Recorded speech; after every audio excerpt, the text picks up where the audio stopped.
This is Wrestling Nostalgia with Dave Dynasty.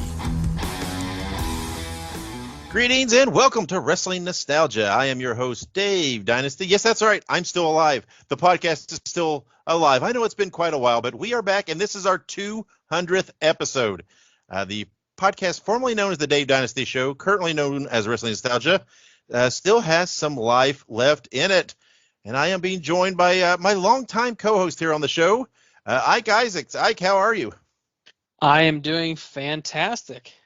Oh, yeah, well, I guess I am too. Finally, we're getting an episode of this out, and it's been a while. It's been, I think, since April of this year, so it's been many months. I apologize. I've been a lot going on, and I'm going to try to get this coming out semi-regularly. I don't think it's going to be a weekly podcast moving forward. I don't think I'm going to do this weekly anymore. I just don't think I can. Because what I want to do moving on, I think, is more historical stuff with the podcast. I want to dig into historical stuff, and that takes research time, and I just don't have the time to put that much research into it to do it weekly. So I don't know. I think I'm gonna just move it to do this show once a month. I'm gonna do once a month, where with a historical kind of a deep dive into something and things like that. I think that's my new format going forward here. So it is what it is, but. I wanted more than anything. I thought even if I don't ever do any more, right? Even if there's never more wrestling nostalgia, I didn't want to stop at 199 episodes. I thought have to have 200. So regardless of anything else, we had to do this episode. So, but like you've been on and part of this is from the beginning. And can you believe the beginning it's been over 6 years ago now. We released our first episode of this show in October 3rd, 2016. That is unreal. And I know, like I said, I know pretty much this entire year it's been fairly non-existent. But for the first five and a half years, it was pretty consistent. We really didn't miss too much. There were little spurts here and there, but we did a lot. And Ike, you. Through the course of this, of course, you were the co-host. We tried lots of things early on, didn't we? We tried talking current shit. We tried watching stuff. We tried watching stuff while we were drinking. We tried all kinds of stuff. And but we kind of settled into, for the biggest haul of it, kind of just your basic interview format. And during that, you did the bulk of the interviews. And man, you talked to a lot of people during this 6-year run. Oh yeah. Oh man, good Lord, I can't even tell you the number of people I talked to. I mean, like you said, 200 episodes, and I would say that I would probably at least 150 of those we did an interview of some kind, because I know we had some, like we did like the PWI that one year where we talked about, like Pro Wrestling Illustrated. I think it was whatever milestone issue it was. Yeah. But yeah, I mean, oh man, I can't even tell you. I do have some favorites though. Yeah. I remember. I was just say, if you want me to, I can tell you my favorites. Yeah. Let's talk some of your favorites. What jumps to mind for you as some of your favorite interviews we've had? Immediately, Sabu. Getting to talk to Sabu was a good. Well, honestly, it was an amazing experience. It was an honor to talk to Sabu. Which was wild, right? Because he was like, he was like walking down the street in Vegas or something, wasn't he? And it was, everything else. Because there it is. We had this cool interview with Sabu and everything else, and I had all these people like, "Oh, the sound's crap." I'm like, dude, it's Sabu. He's on a phone doing something else. Take what you can get here. I mean, what did they think Sabu's gonna sit down with a headset at a podcast mic on a if you're interviewing Sabu, that's what you're getting. I mean, so come on.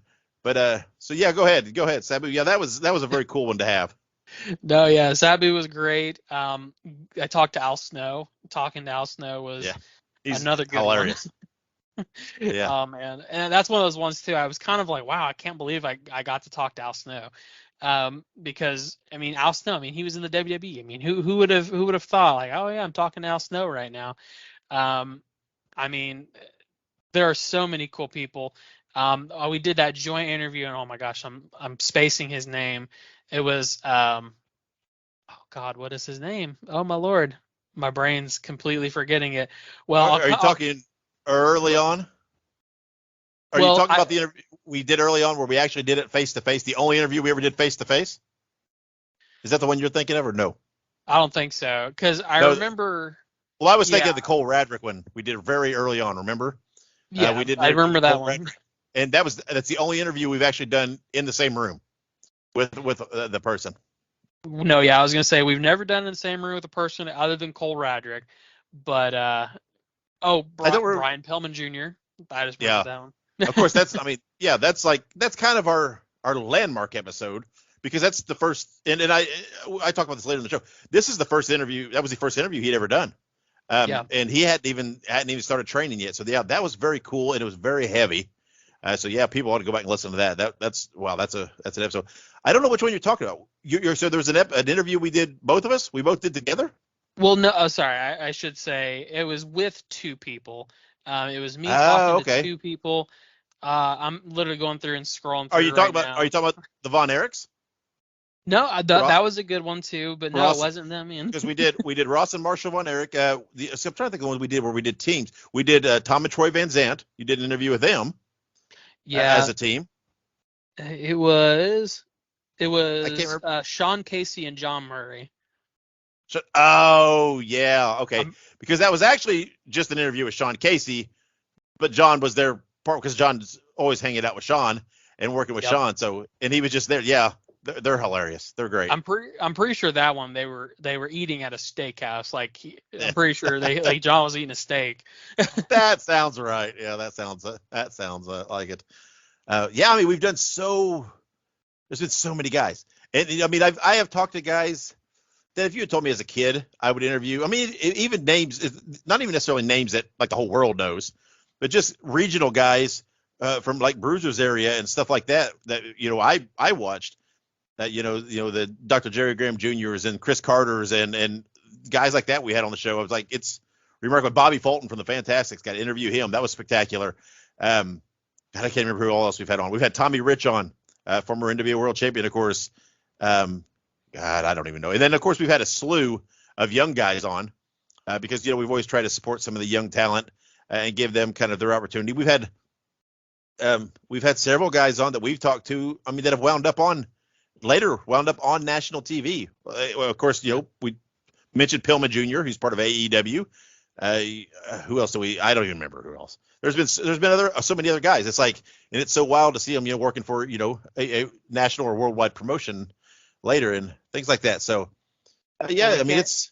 And I was gonna say we would be remiss if we didn't mention. I would say somebody who was pretty involved in the show in the very beginning, Mance Warner. Oh, Mance Warner, yeah. Warner's good old wisdom. Mancer. We had Warner's Wisdom every week for such a long time. And, it was very cool because I remember Mance starting out and he was young or he is still young, but anyway, he was just starting. So he hadn't really got that confidence yet and hadn't really been given a lot of chance to talk yet. And, just from me personally talking to him, I thought this guy's great. I mean, he's got a great sense of humor. He's got a great way of talking.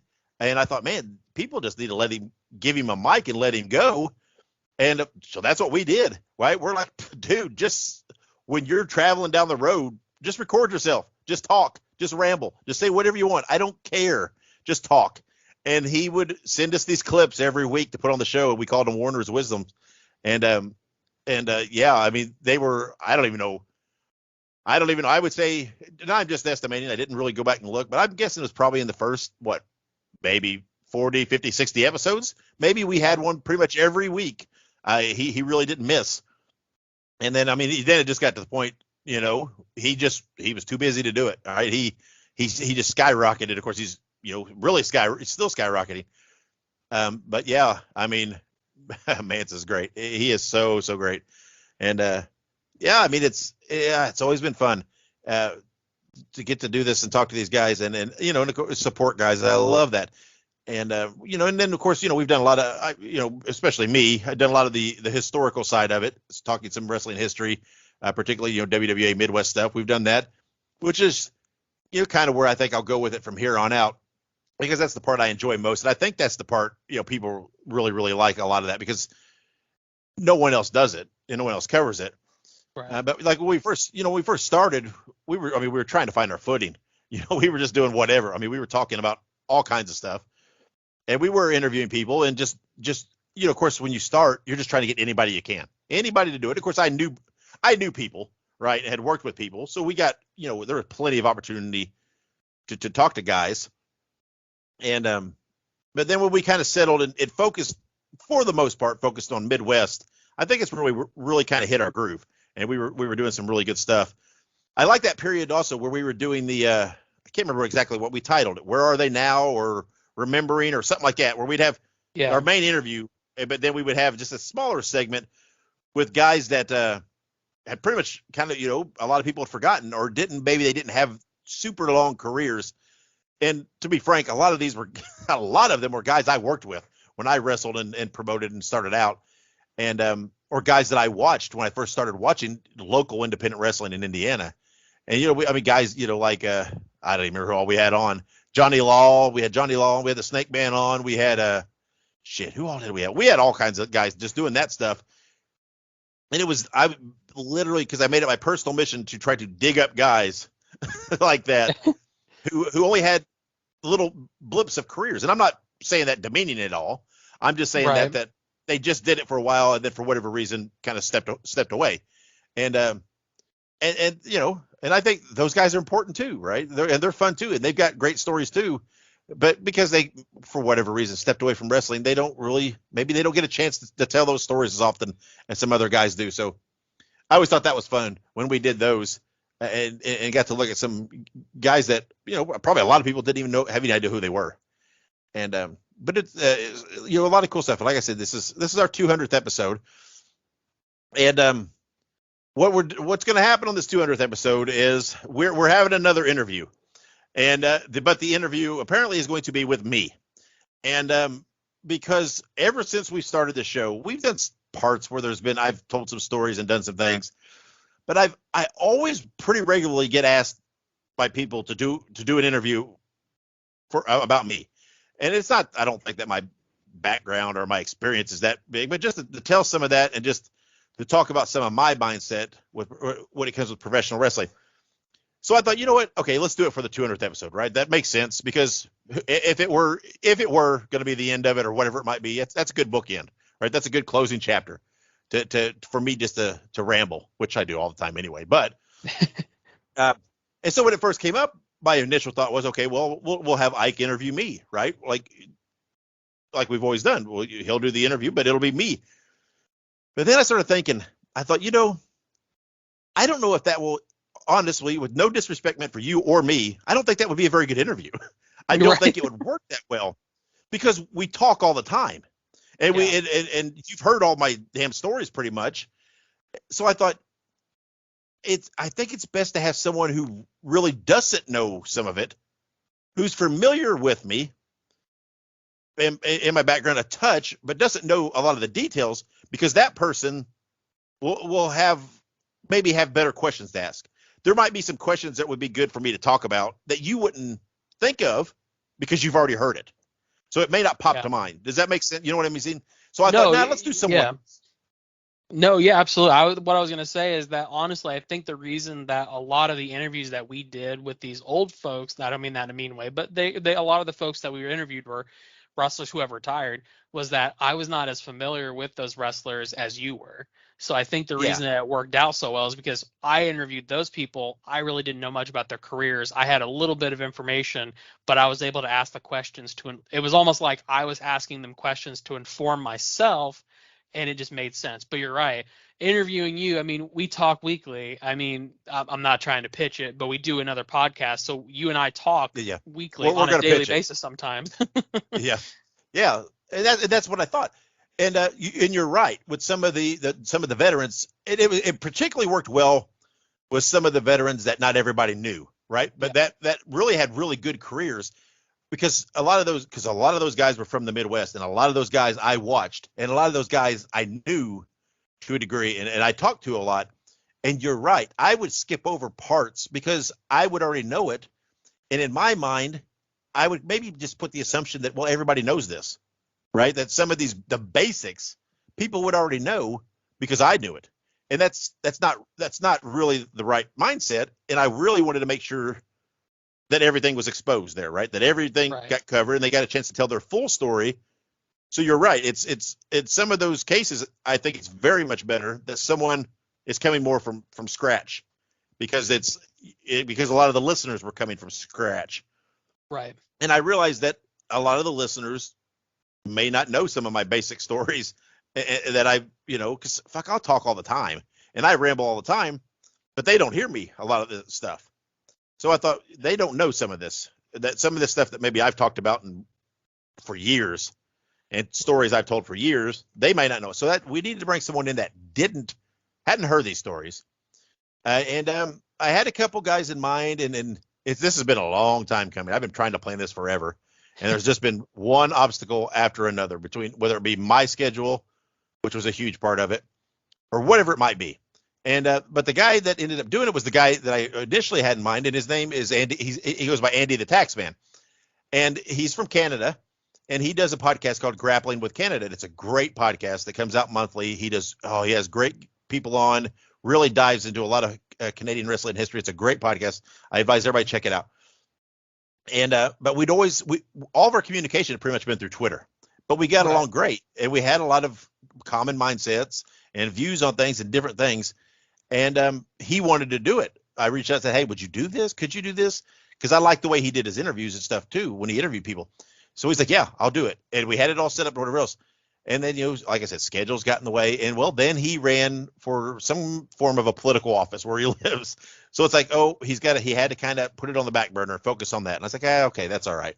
My schedule is all wonky anyway.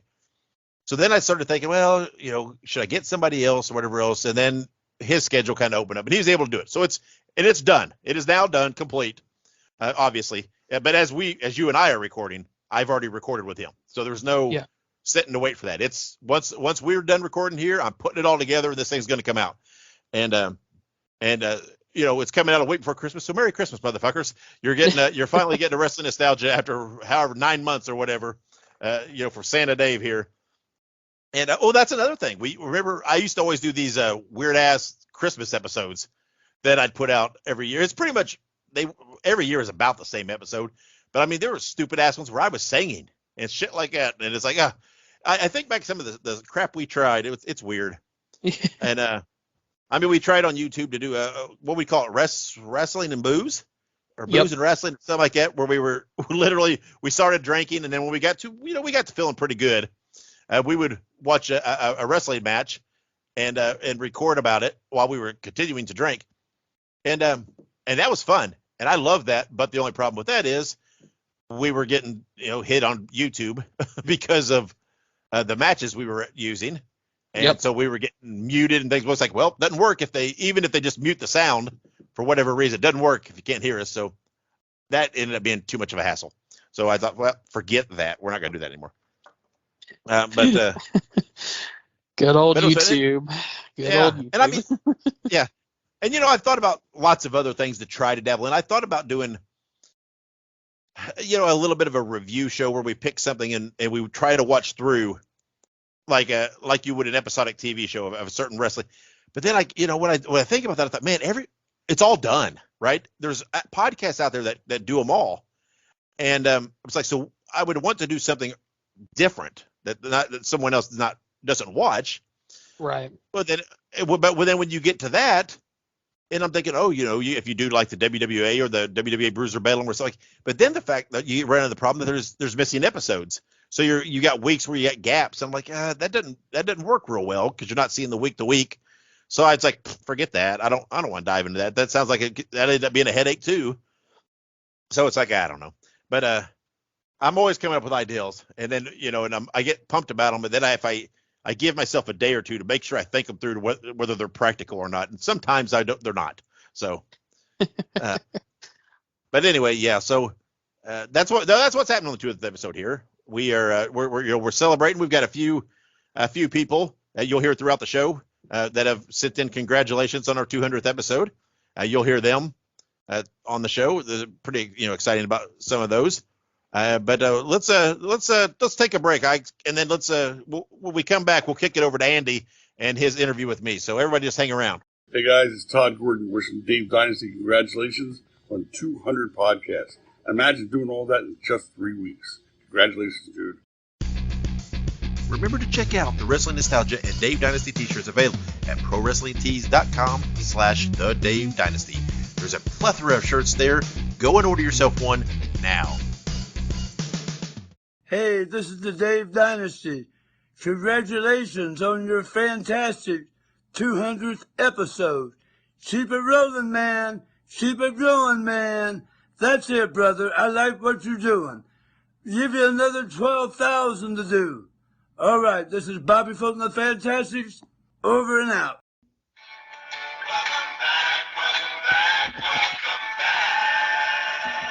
To the Dave Dynasty show. However, you'll note that I am not Dave Dynasty. For those of you who don't know me, my name is Andy the Taxman. I'm the host of the Grappling with Canada podcast. And today is a very special episode. This is the 200th career episode of the Dave Dynasty show. And I'm more than thrilled, more than honored, and more than happy to be the man who's going to be grilling the man, Dave Dynasty.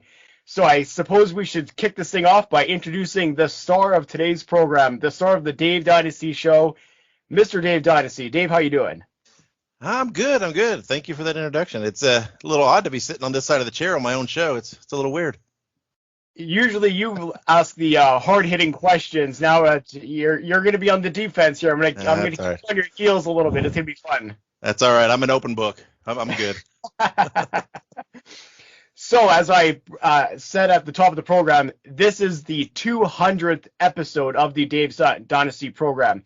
And it doesn't matter if you've been with Dave since episode 1, where he did a tremendous introduction on himself and his background with professional wrestling, although we are going to get into that in today's episode.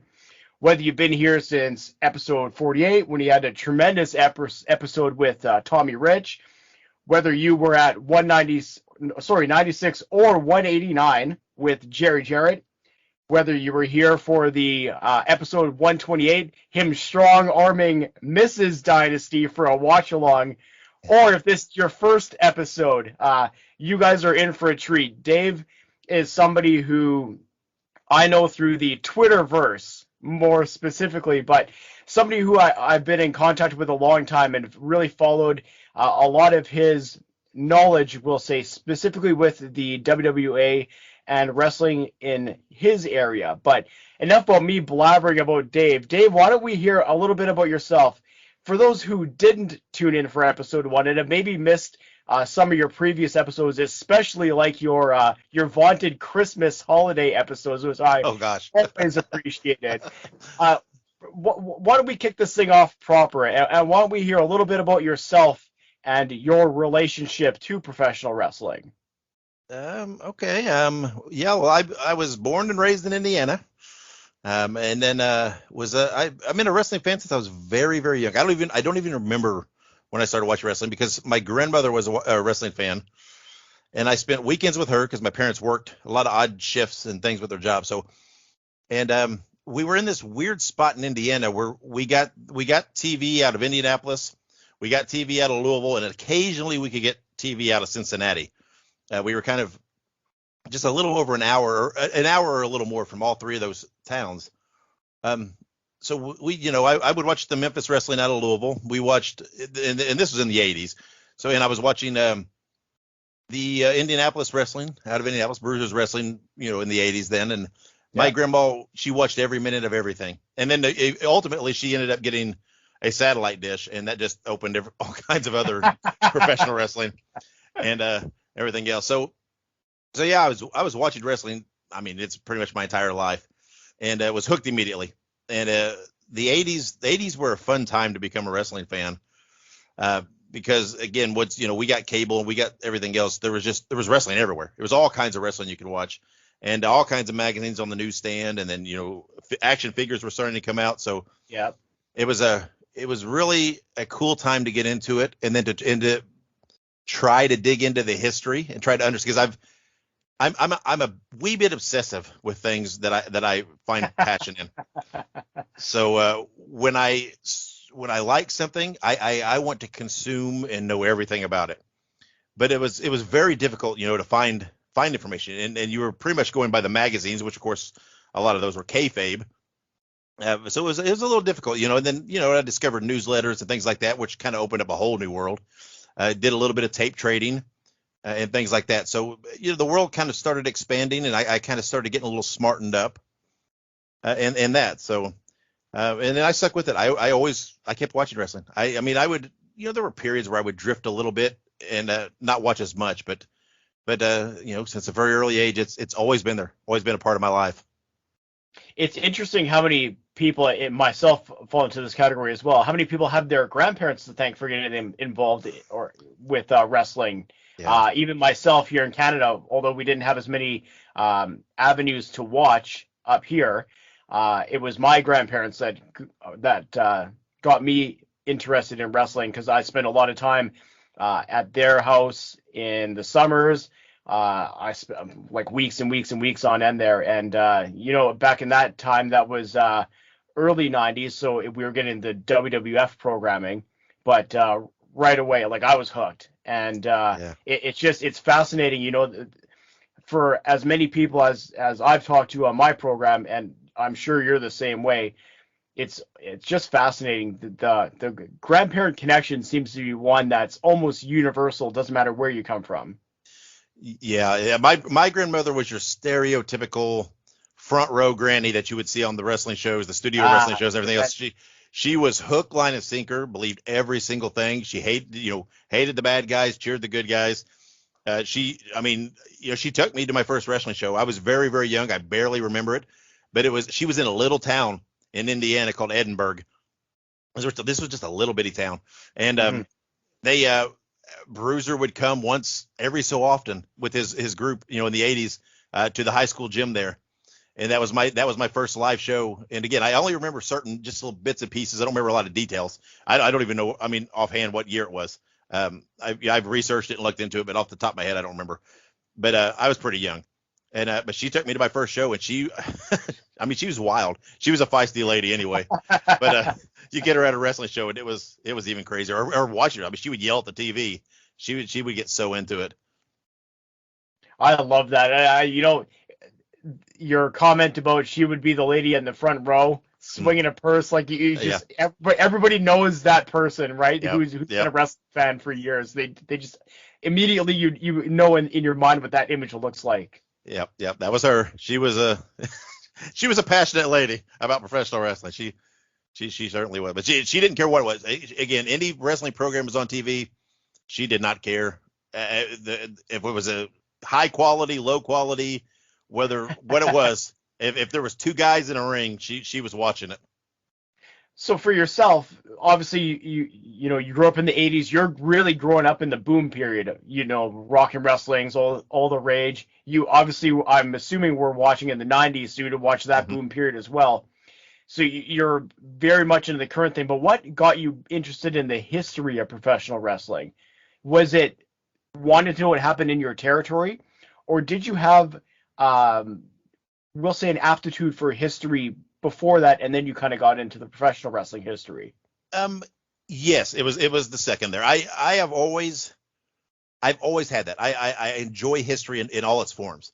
And if there's something that I like or piques my interest, whether it be an entertainment thing or an historical thing, anything, whatever it might be, I immediately want to go back and say, well, where did that come from? And how did that get to be to that point, and what developed it? And it was odd watching Bruiser's territory at that time in the 80s, because a lot of the guys historically were still there. They were very old and very slow, but they were still there. And you could still see Bobo Brazil and Bruiser and all these guys there. And of course they would talk about, because in the 80s was Dave McClain was the announcer for Bruiser. And he would, they would talk about, all the history about Bobo and things he did and everything else. And and I watched, like I said, I'd watch Memphis out of Louisville, and they would talk about it too. And you started understanding, that there's this past about it, and there's a lot, there. And it was hard at that time because there was no resources to find this stuff out, because, you could go to the magazines and you could read the stories, but you got a sense, or at least I did, with a lot of those that they were a bit of storytelling there, right? There was a lot of not non-truths there. But then I would go to, flea markets and garage sales and used bookstores to find older magazines, and especially some of the Norm Keizer magazines, the wrestling news and Yes. and those things. And you could read those, and they were very different. And you could tell they felt a little more journalistic in their approach. And that was just wild. And it opened up so many doors, and I would buy anything I could. I mean, anything I could find like that. I mean, I would buy it.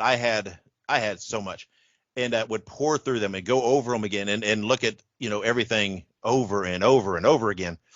And then when it got to the point where, like, in, Pro Wrestling Illustrated and stuff, and I started seeing about the Wrestling Observer and things like that, and I begged my grandmother to to get me a subscription to the Wrestling Observer. And then one year, for my birthday, she did. She got me a subscription. Oh, wow. And when that started showing up, it blew my mind, because I thought, shit, there's people out there that are like me, that are interested in this, and know about this, right? And we'll talk about this. And it was like opening the door on that secret society a little bit. You knew there was something behind that door. And finally, it was, if you felt like you were kind of getting your foot in a little bit and learning a little more.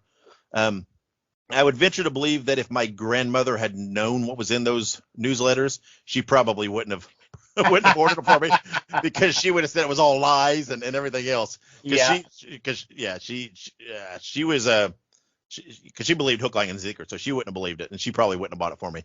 But that's a whole new thing. And then you started hearing more.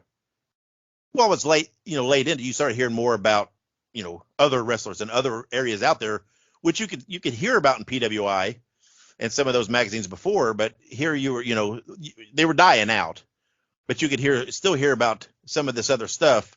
Mm-hmm. And but so it was again, when the newsletter started, that was mind blowing to me to kind of, and you felt like, you were part of a club, and that you had gotten acceptance into. Well, and it's real time as real time as you can get it at that point in time, because it's current, right? It's not like I love the point that you made about, you got your hands on everything you could get your hands on. You're talking about, like, the wrestling news, or I don't know if you ever got your hands on any old wrestling review magazines or not, but yeah.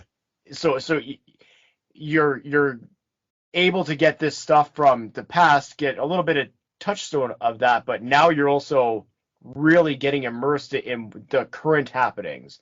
And kids nowadays, they don't understand, like, there was no internet, the resources were not there for a wrestling fan who wants to learn about the history to really dive into it. Really, you were limited to magazines that you were able to find, or publications, newsletters like the Observer, or, oh my goodness, there, like, anything from the Northwest, although that wouldn't have penetrated out your way. But it's so fascinating to hear you talk about being in the thick of it, like, as it's happening, right? Because the Observer, for all the flack it gets, some of it deserved, some of it not. Regardless of what you think of it, it was highly influential at that specific moment for people who really wanted to get a sense of what was out there, what was happening at that current time. Yeah, it was. I mean, it was great, because it was, you always had that cool marvel before that of watching wrestling, and you seeing guys that were, jump promotions, and you're right. Yes. And back then it was just, you just saw them. They just appeared on TV one week, and it was pretty cool. Then when you got kind of this trade publication, the Observer, you started reading things that it was coming, right? You started, you would read things about this guy's contract's up, and he's going to, he's signing to appear here, or he might appear here, or he's going to do shots here. And so it was kind of cool to feel like you had, I don't know, just that step above everybody else. Because I had lots of friends that watched wrestling, but none of them were as obsessive as I was. And, I don't know, there was this thing of telling them, oh, hey, make sure you watch Saturday morning, because so-and-so is going to be on there, and this and that. And it is just knowing, stuff like that. And then, and finding out, you would hear little things about, when these programs were taped and things like that. And just understanding it was just, yeah, it was very insider, and it made you feel, I don't know, it took it to a whole new level for me. I guess I could see how some people, it never felt like the magic was gone for me, right? Because that was just part of it, right? It was like what I saw was still magic, and I still marveled at it, but it was even more intense for me, knowing some more of this information. It just added to it for me.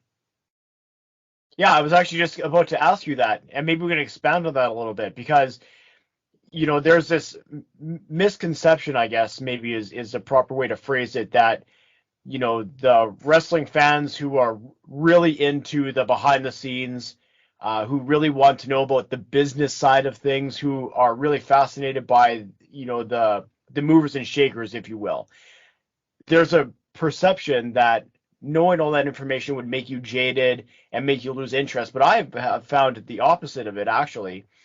And especially for myself, going back through history, specifically up here in Canada, we'll get to what you've been really digging into in a second. But for myself, it almost gives me more of an appreciation for what these men and women have done over the years, when you can go back and understand what was actually happening with the business, with the politics of the situations, with the people involved. It almost adds an extra layer of respectability. I'm not sure if you feel the same way. Yeah, definitely I do. But I'm not a face value kind of guy, right? I can't watch anything or be interested in anything and just take it at face value. Yes. I am not wired that way, and it is with anything that way. If I love a movie or a TV show, I want to read everything I can, every interview, every article, whatever it is, about the filming of and the production of that, and what happened on set. I am just, that's just the way I am. I am not a face value kind of guy. It does not in any way ever take away from my enjoyment of it, because I can separate the two. I can understand that there is this, which is the legwork and the behind the scenes and everything else that leads to the point B and what you see, and I'm able to separate the two, and understand that one leads to the other, and neither takes away from my enjoyment of the other one.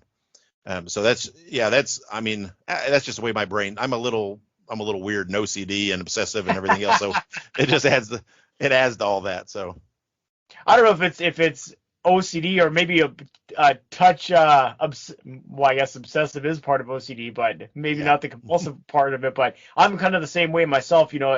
If there's something I really enjoy, I want to know everything about it. And my wife will always jokingly, well, I think it's jokingly, but she's probably serious, mention that I'm full of this useless information about all these things that have happened on a movie set or with a television show, or obviously with professional wrestling.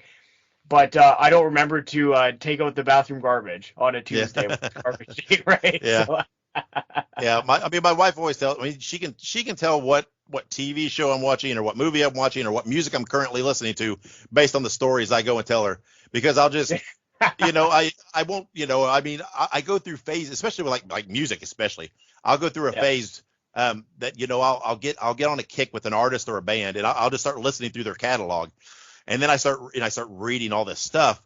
And she's like, like last summer I went through a Motorhead kick, right? I was just obsessed with Motorhead and was listening to everything. And I would go in there, she's like, you don't tell me this album's good or this song's good per se. You come in and tell me all these Lemmy drinking stories and this and that you've read.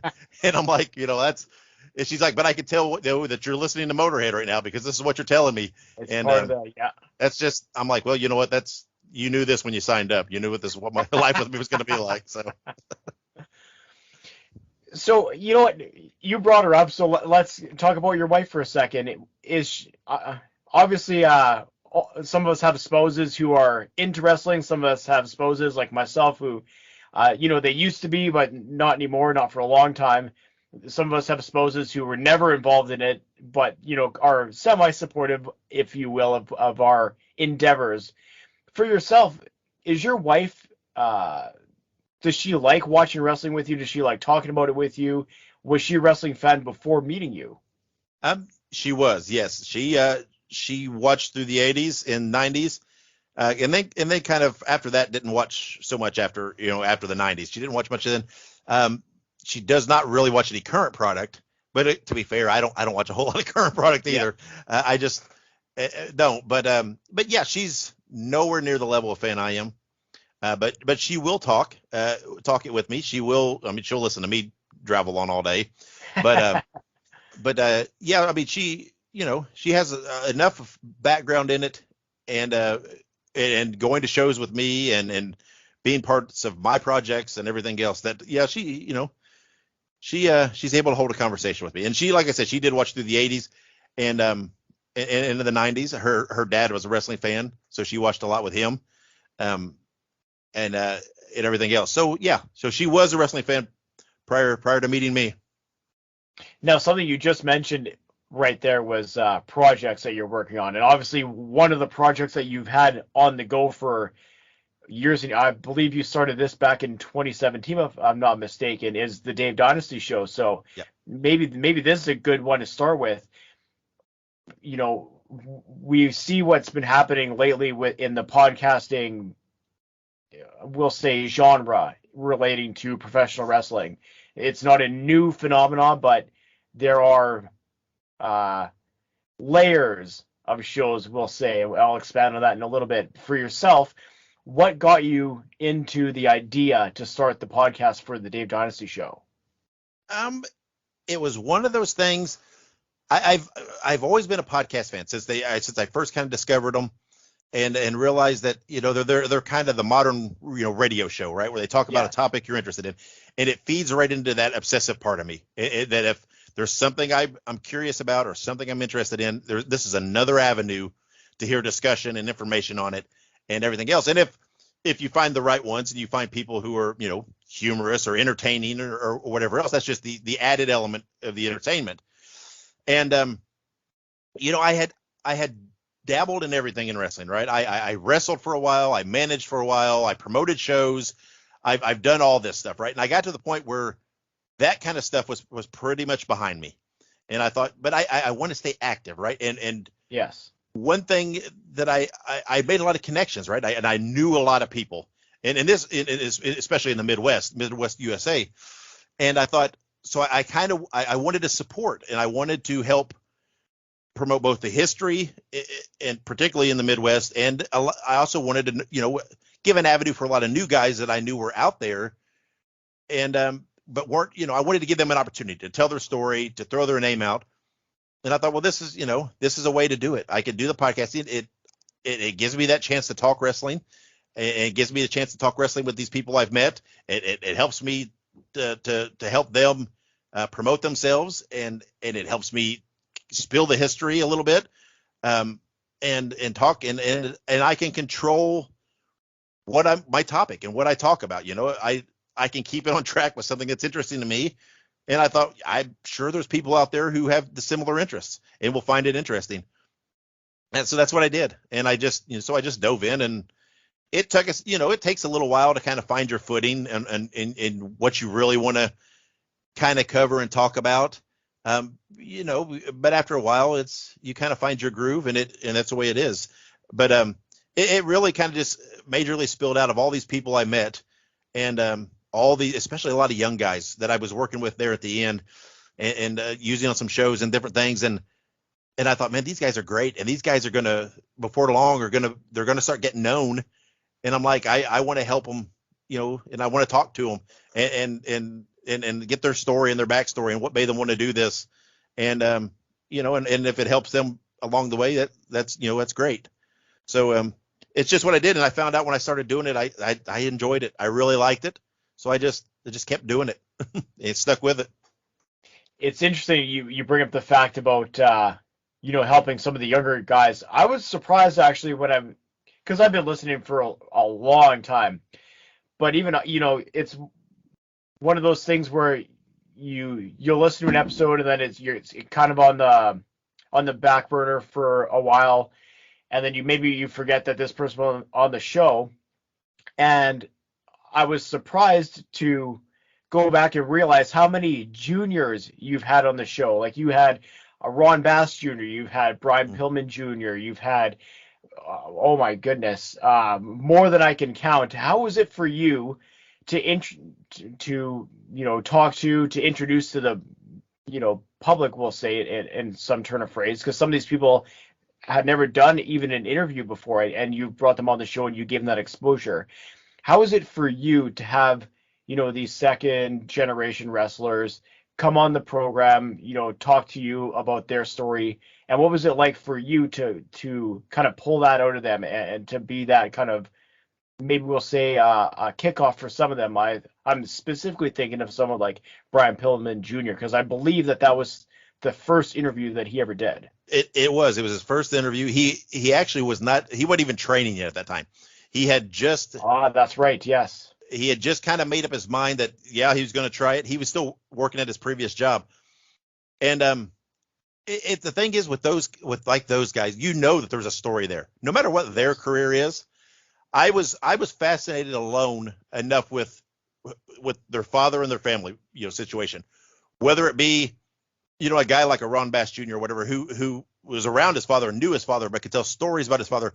And I'm fascinated by seeing that side of a guy like that, right? The family guy and what he was like as a father and how that interacted with his wrestling life.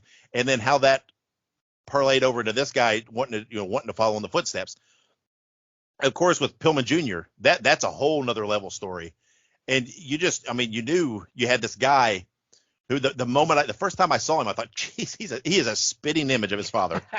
And I thought, here he is. He's going to try to do this, right? He is going to try to dive into this career, but he's doing it. I'm never knowing his father, right? Never personally knowing his father, and knowing that what he was going to do, you just could see what it was going to be like, right? That he was going to meet people that knew his father and that were important. His father was important to, and what that was going to be like for him to do that.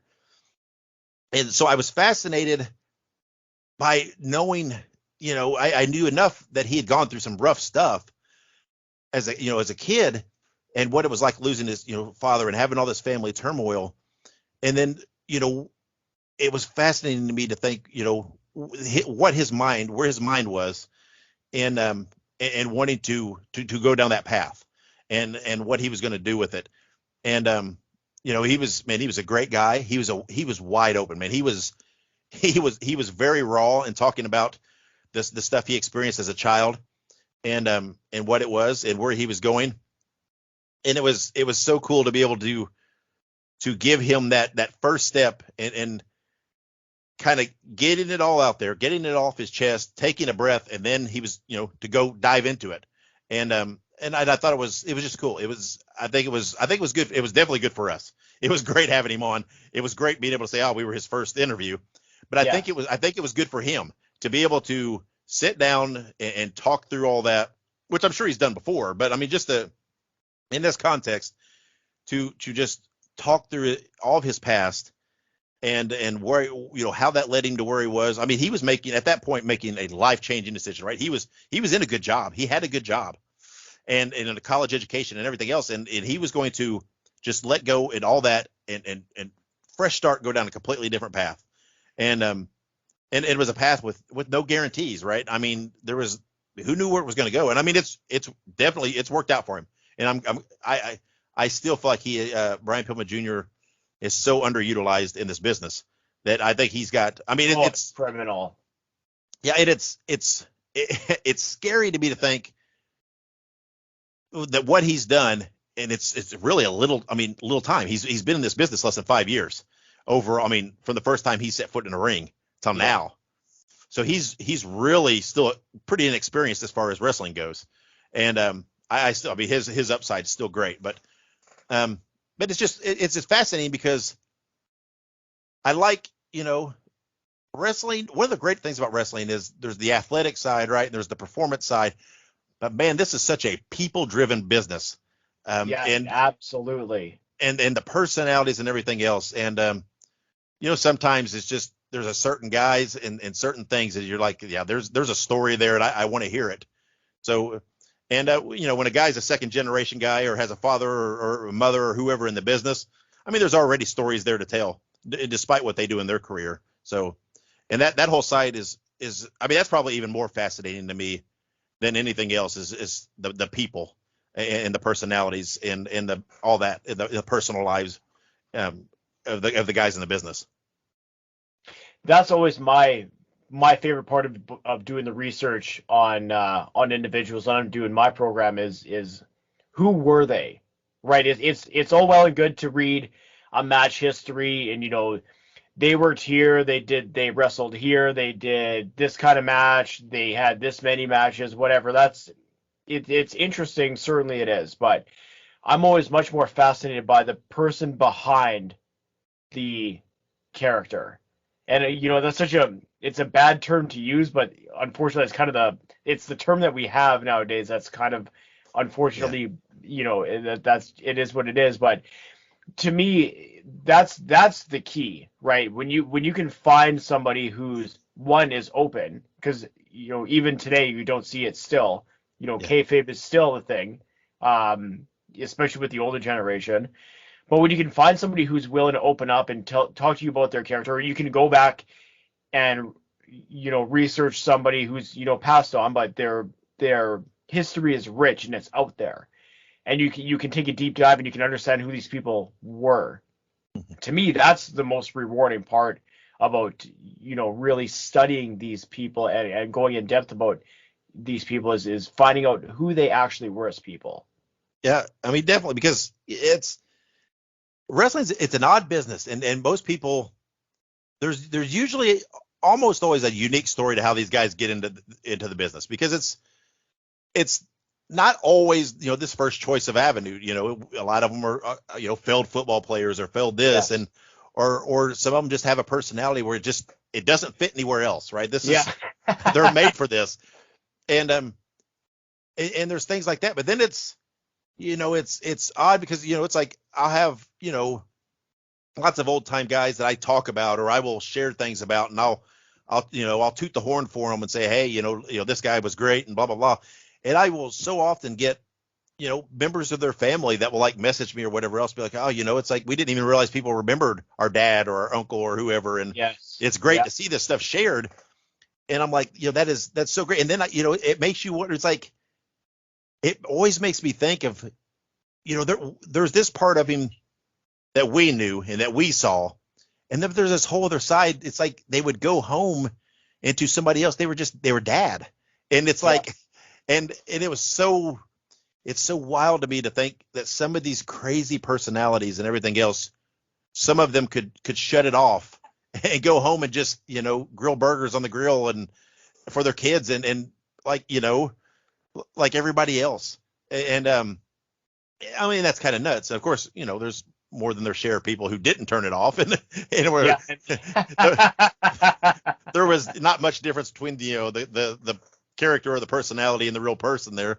But it's especially when you talk about the territory days and the smaller the regionals, because where these guys, they were home a little more, right? They would have long car trips, but they would still be home more often than when we talk about on a national scale.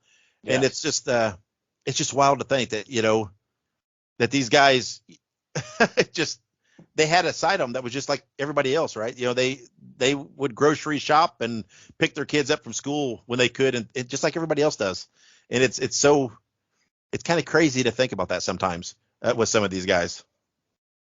I think I was reading might have been a Lance Storm article one time, and he was talking about this would have been like late '99, so maybe he would have still been with EC.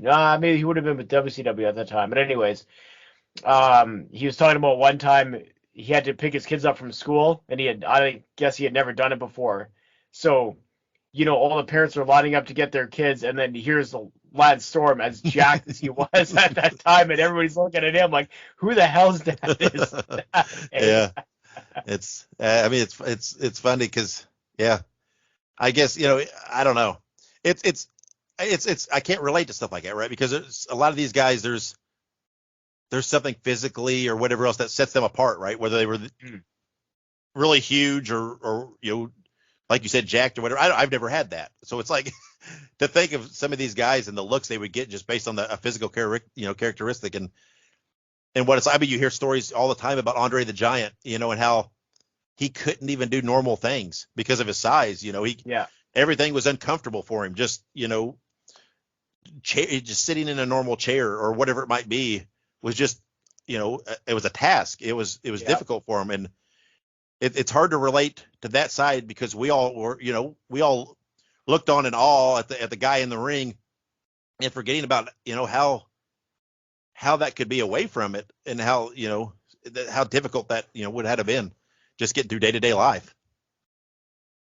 Yeah, it's certainly an interesting way to think about it, right? Especially what, you know, you don't think about a guy like Andre. You don't think, like, now we do a little bit because, you know, you hear the stories about, Mm-hmm. you know, they have to remove the seat of a car so he can sit in it properly, or, you know, the stories of him on planes. It's like, you know, trying to fit an elephant in a taxi cab. It's crazy. Yeah. But it's, you don't think of it at the time, and then, you know, again, that's one of these things that I really appreciate, going back in time and learning about, you know, what it was actually like for these individuals. It's again, it adds layers to their story, which I find fascinating. It does. I mean, you hear, I don't know, you just hear about that. I mean, like with, you know, guys in the music business and stuff, and you hear about, you know, they're on stage and they're like gods and everything else. And then when they're away from the people, they get depressed because they lose that rush and that, you know, that love and that attention. And then, you know, with athletes, you know, when you're addicted to that crowd and that praise, a day comes where that's gone and you can't do it anymore. And it's hard, you know, to step away from that and just have it all suddenly gone. And it's weird. It's some of, you know, with those unique professions like that, it's odd to try to relate on how that is, you know, with, you know, like what I do for a living. It's like when the day comes and I don't do it anymore, it's like, I'm not going to be heartbroken. I'm going to be, it's like, I'm good. I don't, you know, I'm okay. But it's like when something like that, where you get so much attention and so much praise and recognition and of course the financial side that comes with, you know, some of the bigger stars and stuff like that. And when the day comes and that's all gone and you can't do it. And I mean, you kind of sit there and think, you know, and you're not traveling all the time and doing all that. And it's like, you know, they have to sit there and think, well, what do I do now? You know, what do I do with my life from here? And or what is life, you know, at that point? Yeah. So, yeah, it's crazy. It's crazy to think about stuff like it's hard to relate to, but it's fascinating to me. That's the whole people side of it and the personality side of it it's fascinating to me. When you've done so many deep dives too on some of the, you know, bigger personalities in professional wrestling, but I think one of the people who you may be the most knowledgeable person that, well, certainly that I know of, would be Dick the Bruiser. And obviously this would have been somebody who, you know, you said that you were watching his territory, you know, is at the tail end, but even still, right, you were immersed from an early age. When you were, you know, growing up and understanding who Dick the Bruiser was, how much did that want to make you learn more about him as a person? Yeah, there was a big part of that. Dick the Bruiser was one of those. He was one of those guys that was clearly the standout guy in an area. Yes. And everybody loved him, right? And when I was a kid, everybody in Indiana had a Dick the Bruiser story or knew somebody that had the Dick the Bruiser story. And when you when you were in Indiana at that time, back then, if you spoke to anybody about professional wrestling, you know, they could name a few guys. Oh, they knew a Hulk Hogan or whatever, but they would know right off it would be Dick the Bruiser in Indiana. They still knew, you know, he was just as big a name to them. And and he was just everywhere in Indiana, right? He was in newspaper ads and he was even made some TV commercials, and he was on David Letterman, and he was on the news, even, you know, when he wasn't this national figure anymore and it was just local. I mean, they were the local TV station was doing these long interviews with him, talking about his career and stuff, and just all these things. He was a draw, and he was still an attraction, and he was still, I mean, just such a prominent figure. And like I said, everybody had a Dick the Bruiser, even if they weren't a wrestling fan, they knew who Dick the Bruiser was in Indiana. And I mean, my dad watched some wrestling when he was young, but he was never that big a fan. But my dad was a police officer in the town we were from, and had one night pulled a car over for speeding through town late at night. He was working like a third shift, and come to find it was Dick the Bruiser driving after a show. And he was like, he knew who he was, right? And he got talking to him, and Dick the Bruiser got out and was opening the trunk and was showing him his championship belts that they had and this and that, and talking to him. Pretty much sweet talked his way out of a speeding ticket because he was a personality and was showing him that stuff. And it seemed like everybody had a story like that about him, and seeing him, and I mean, he lived in Indianapolis, just on up there where anybody could see him out at his house. He was just there, and he was even when I saw him in the 80s, and he was obviously much older. And the weird thing about Bruiser's TV program always was that he would have the modern matches, but he would always throw in old stuff from like the 70s. It seemed like every show there would be like a match from the 70s that he would throw on there. And it was typically it seemed like it was a case of, oh, look, here's this match from the 70s where Andre the Giant or whoever was in Indianapolis. Look how big we are because, we had Andre here and stuff like that. So you still got to see some of that historical stuff and some of that when he was a little more in his prime. And but even when he was older and he was, slower, and you knew he was not, he was not that 80s modern kind of wrestler, right? He was, Dick the Bruiser didn't bump, and Dick the Bruiser he barely sold, and at that point and everything else. And but he was still, to everybody in the end, he was still Dick the Bruiser. It did not matter. And you could overlook all that because of who he was. Yeah. And it was just, everybody knew who he was. And so just from an early age, I was obsessed with him because I knew he was the local guy, right? He was from Indiana, but yet I knew enough to know he was a big deal. And in professional wrestling, because he was one of the only guys in our area that was ever in these magazines that I have been getting and reading, that was ever mentioned anywhere. And so I knew he was a big deal in professional wrestling beyond just Indiana. But like I said, he was our guy, and I was obsessed with him. I wanted to know more about him. When I was, old enough that I could go to the library, I would look up on the old microfilms and stuff, look up the old newspapers, trying to find articles and old, show results and different things about him. And it felt like the Indianapolis newspapers every, I don't know, 4 or 5 years would run this big feature article on Dick the Bruiser and his career. Okay. It was enough. I felt like they knew that they were going to sell a few extra papers if they had a big, picture and headline of Dick the Bruiser on the paper, because he was, David Letterman was a huge Dick the Bruiser fan, and he named his band on the show the world's most dangerous band in a tribute to Bruiser. That's right, too. I've heard about that. Yeah. So it is, he's talked all, about being a kid and watching Dick the Bruiser and Bobby Heenan and all these guys. So, it's just, it was odd. I had my favorite wrestlers, but none of them they weren't Dick the Bruiser because Dick the Bruiser, I don't like, it's almost like the modern gatekeeping type thing. It's like Dick the Bruiser was my guy, right? He was in Indiana. Yeah.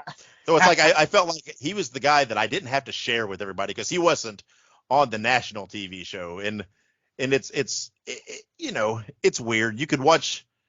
I could watch the WWA show in the 80s and you could realize it's not the same level as WWE or even, NWA, WCW, but it didn't matter to me. It did not matter because it was our wrestling in Indianapolis. Yeah. And that was our guy who was all over that show. And that's all, it was fascinating to me because it felt so cool to have something, unique to me or what I felt was unique to me, because not everybody in the country could see this fading wrestling promotion in Indianapolis in the 80s. And like I said, there was enough of, they were showing stuff in the 70s that you could see that, man, it was a much bigger deal at one time. And you knew that where it was at that point in time was not the way it always was. That, they were at one point in time a big successful company that, sold a lot of tickets.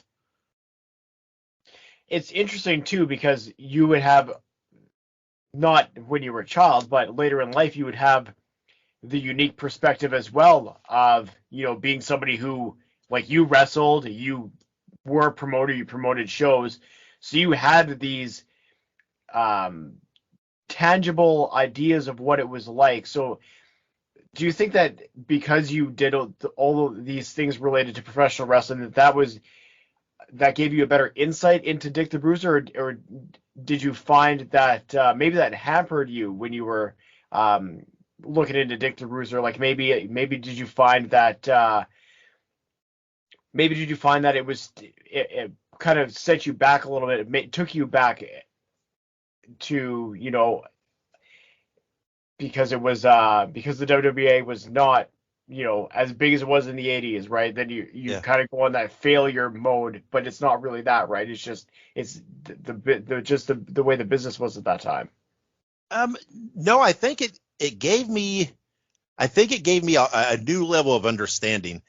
When I wrestled and managed, it was much different, right? It was very small scale. I only did about 5 years before I suffered an injury, and I kind of had to give it up. But at that time, the time I wrestled, it was right at like 2000, the year 2000. And at that time, wrestling was not a big draw. It was, kind of at some lean years. And I was just on these small shows in the Midwest.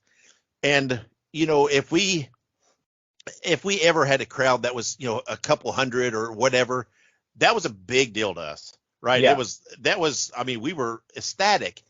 And then when you would think about that, like, gosh, here we had whatever, 200-300 people, and this was a huge deal to us. And here they drew, on some shows would draw, a couple thousand, and that was a disastrous for them. Yeah. You realized the different level of how of what they had done and what they had accomplished. And like I said, I didn't do it on this super strenuous schedule and didn't do a whole lot of travel. And I was your weekend warrior, one of those early weekend warrior guys, right? Would just do it on the weekends. And you would get the feel after doing it for a while of, even that, like, man, this is, it's a little strenuous, right? What travel I was doing and everything else, in the setup and the teardowns and all this stuff. And you're like, gosh, these other promotions, even if they were just doing 2-3 shows a week, that's still a lot more work. It's a lot more work than what I'm doing. And they're doing it on a bigger scale, and at one time doing it on a much bigger scale. And so I think it gave me a whole new appreciation for what they did and how much when I got involved, then it started to give me almost this fascination then with some of the business side of it, right? Yeah. And then some of the side that you forget about, where there's these shows and you think about the guys that drove the ring truck and set up the ring and set up the chairs and ran the concessions and if there was any programs or anything like that to sell, did that stuff, or the person taking the tickets and the person that would go into the town ahead of time and do this and that, and all these little bitty pieces that are part of it that you don't even think about. And it's not like some of these territories where they weren't huge companies where they had all kinds of these employees.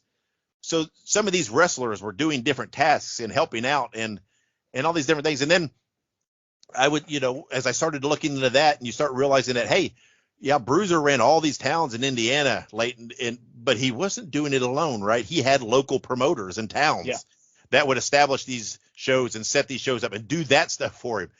And so you start understanding the network of people that have their fingers in these things, and help with these things, so it developed this whole another level of fascination for the business side of it, and how it worked in what was essentially a mom and pop company that some of them were achieving over their heads, and what they were staffed or equipped to really do. And it is just, and to think of, they were doing it in a day and age, when I was doing it, the internet was not a huge prominent thing either. But I look at like the business now and how you can utilize social media and things like that for promotion purposes. And you know how there was none of that then, right? It was, you read your ad in the newspaper, you would hang some flyers in the stores, and there would be there would be that dependability of that schedule, right? And certain territories, when you were in towns every week, that was what you depended on, because they knew whether it was every Tuesday night there was going to be a show at the high school gym or at the armory or wherever it was. And that's how a big chunk of your tickets were sold, just on that predictability and that schedule of being there. And it's wild, because it's crazy, because when I started wrestling, whatever else, it was still in that, there was no internet promotion, there wasn't anything of that. I got a few bookings still in that primitive, where I was sending out VCR tapes to guys. I would find out an address from somebody else of a guy running shows in whatever town, and I'd send him a VCR tape of some of my managing stuff or some of my early wrestling stuff or whatever, and tried to get booked, and I would book a few shows that way. And it was it's so weird to even think before that what they were doing, where it was all either word of mouth, or you just simply sent a picture and hoping they would take a chance on you, because you didn't have a videotape. That stuff didn't exist. So I think what little I did in the actual wrestling on that very, very, very, very small scale, it just gave me, it really developed an interest in that business side of it and how that worked. And then looking back these were the techniques, what I was doing at that time. Imagine taking whatever 20, 30, 40, 50, 60 years off of that, and the technology. And so how were they doing it? How were they accomplishing it at that time? And it's fascinating to me that it kind of developed that fascination with the evolution of the business side of it. It's very neat how it almost came to be that, these territories really, when you break it down, these were like ecosystems. Yeah. Where like every we use the broad term of territory, but when you further dig into it, it's not just, there wasn't just the office, like you were saying, right? There's the people doing tickets, there was the people doing the local promotion, there was people putting up flyers, there was people doing the local media and press, and every territory and every city in that territory would have its own ecosystem, which would then feed into the larger system of the territories back in the day. So it is, just listening to you describe it, it's interesting, regardless of if you're in Calgary with Stampede or yourself in Indianapolis, or if you're in Texas, it's the same style of not the same style of setup, but it's the same idea that there's all these little feeder systems that kind of feed into the big picture, and then you get your territory, and then everything just, to me, it's so fascinating. But the other thing that you brought up that I also found interesting was, the usage of social media in terms of how it is with wrestling nowadays.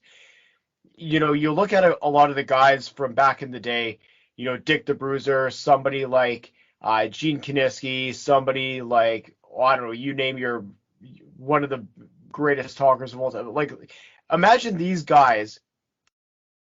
We're going to jump timelines a little bit, but imagine what these guys could do with today's social media tools. Like, these guys would be like the talk of the town. They'd be like just tremendous stars, because they, back in the day, had this way of engaging the audience, of talking them into the building. Or just imagine what they could do on like Twitter or like Facebook or something. It'd be a gas. Yeah. Well, the odd thing is, in my opinion, a lot of modern wrestling don't even look at the product itself. I'm not talking the product or any of that, or the in-ring work or any of that side of it. But as far as the business side of it, it's very, very much reminiscent of the old school ways, because it's just different. You're plugging in different technologies and different methods. And Yes. we talked about the networking and the ecosystem of guys running. That happens all the time now, right? Some of your bigger independent promotions that are running outside of a territory, that are running, say, like a GCW, a Game Changer Wrestling. And I'm not saying if you love it, hate it, or their product, or I'm taking all that out of the equation. But they run shows all over the country.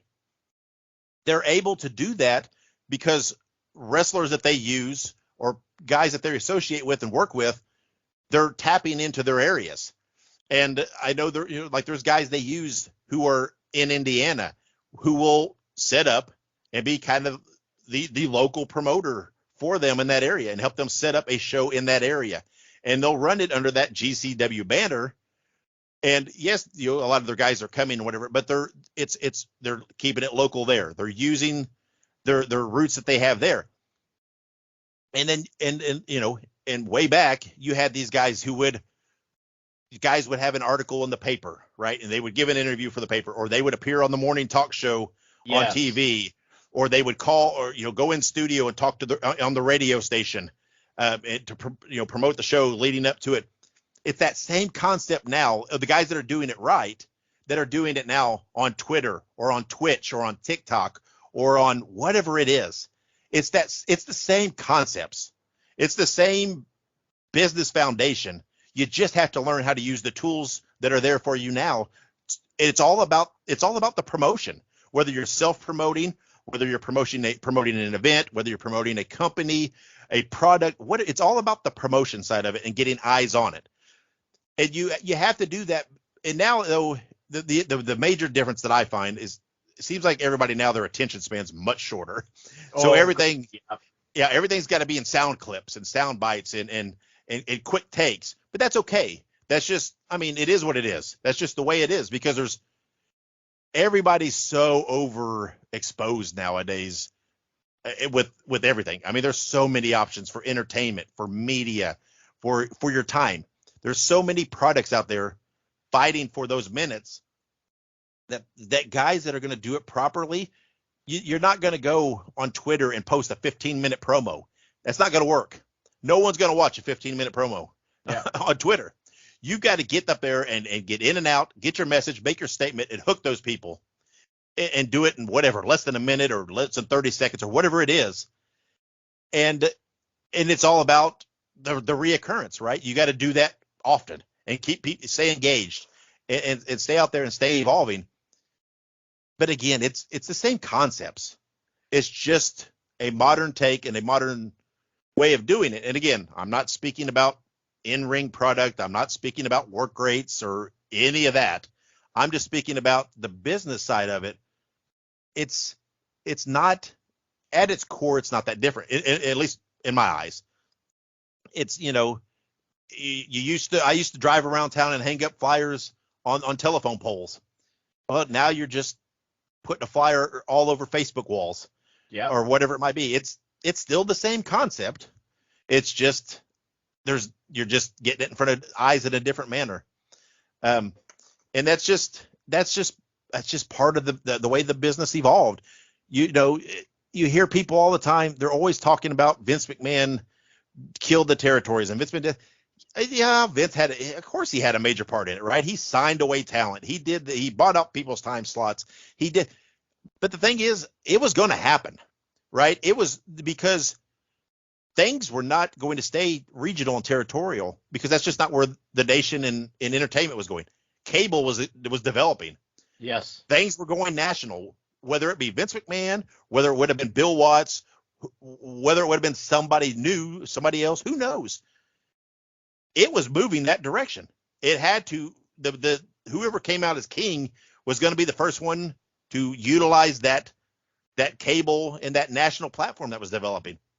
And it was Vince McMahon. He was the guy that did it and had the backing and the whatever to do it.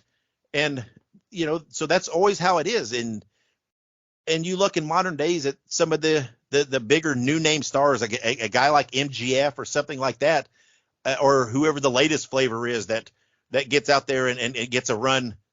How many, those are the guys that do it on social media and self-promote and make a name for themselves, where you get to that point where someone's got to take notice and someone's got to give you the opportunity, because, and whether you like them or not, I mean, guys like Danhausen and guys like that, they were so prominent online and became so popular that, of course, one of the major companies is going to reach out and give them a chance, because that's how it was. And it's the same concept of back in the old days, guys, toiling on the roads in a smaller promotion in a Kansas City or something like that on the undercard, until somebody says, hey, you know what, that kid, I kind of like the look of that kid. I'm going to bring him in for a 6-month run, and we're going to give him a shot, and we're going to give him a little bit of a push.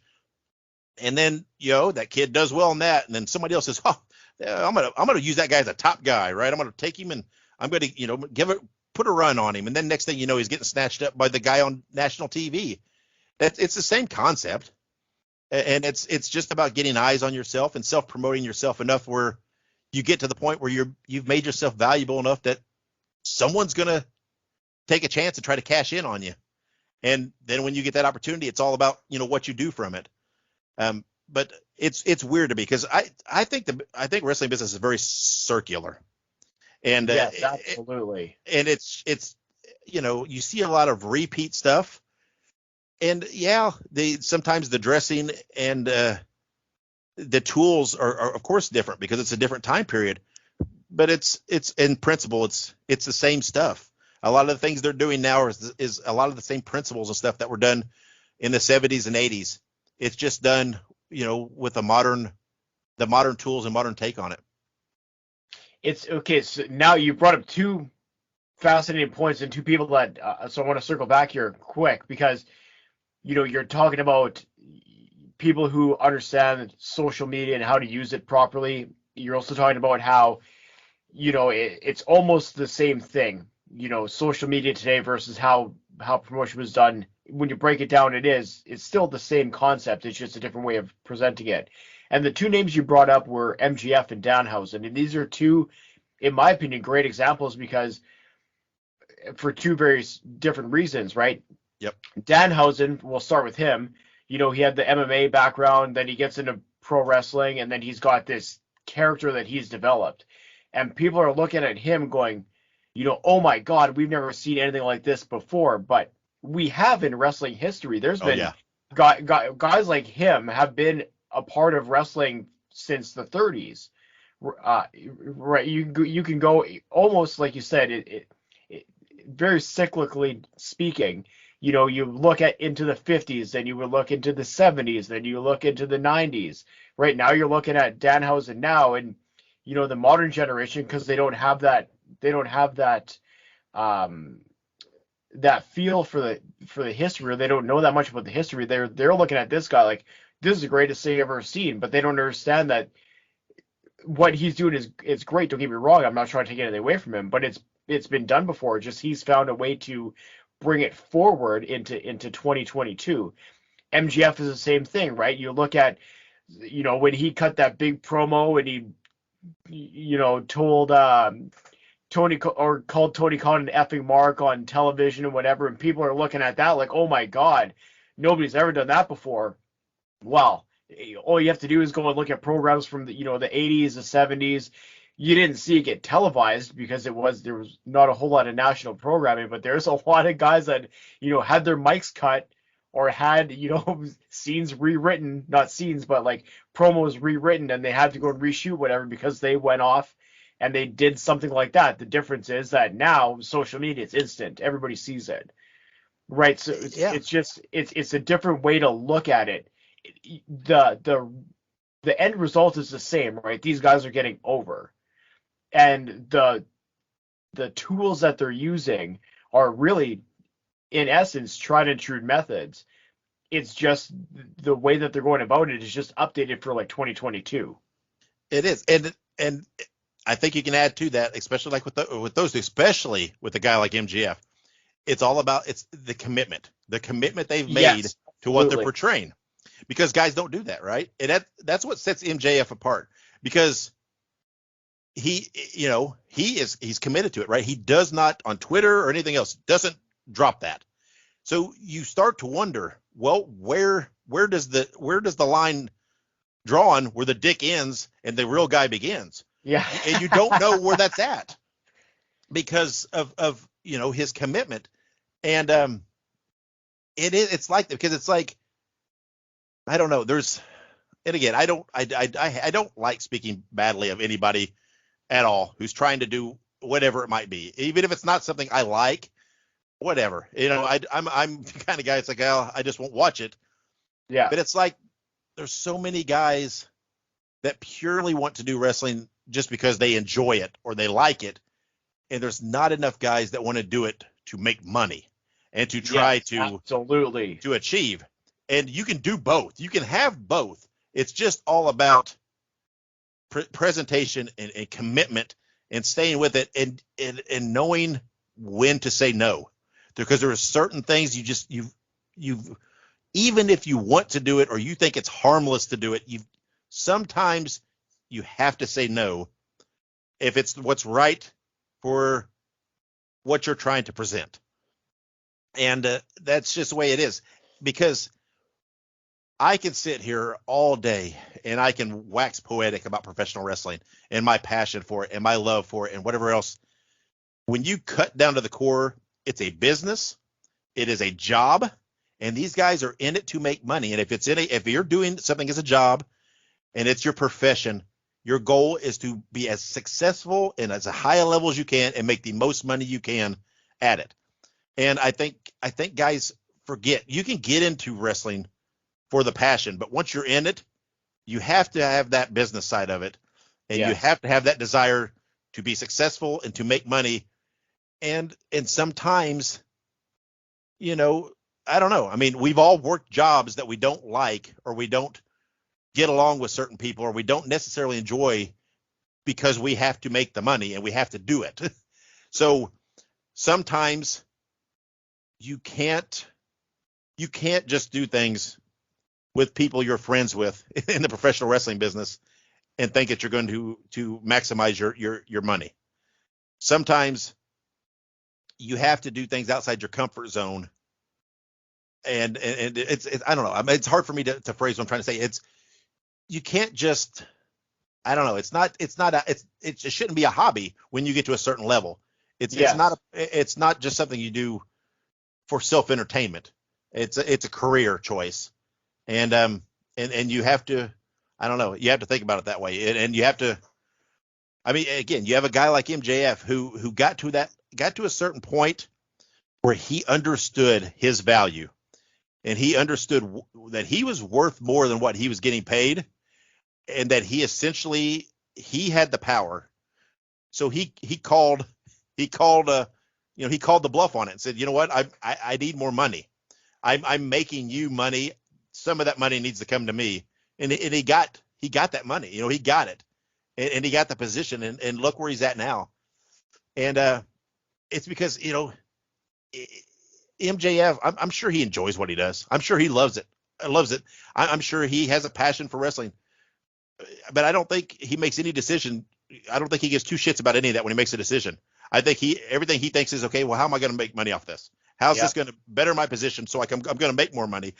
Because these guys, you don't know when you step in that ring when it's done, when something's going to happen and you're finished. Exactly. So make as much as you can, as quick as you can, and as long as you can, for that matter, and and get there. And I think guys lose sight of that, and I think they lose sight of that balance sometimes. And again, I'm not in their position, I'm not in their level, I'm not judging or whatever. That's just, I don't know. I'm an old man. I'm an older man too. So sometimes maybe it's just me yelling at the clouds. I don't know. But I mean, I love wrestling, and what I did at a small level, there was no hope that I was going to make money. But if anything ever struck and I got the opportunity, you better believe I would have ran trying to make a lot of money.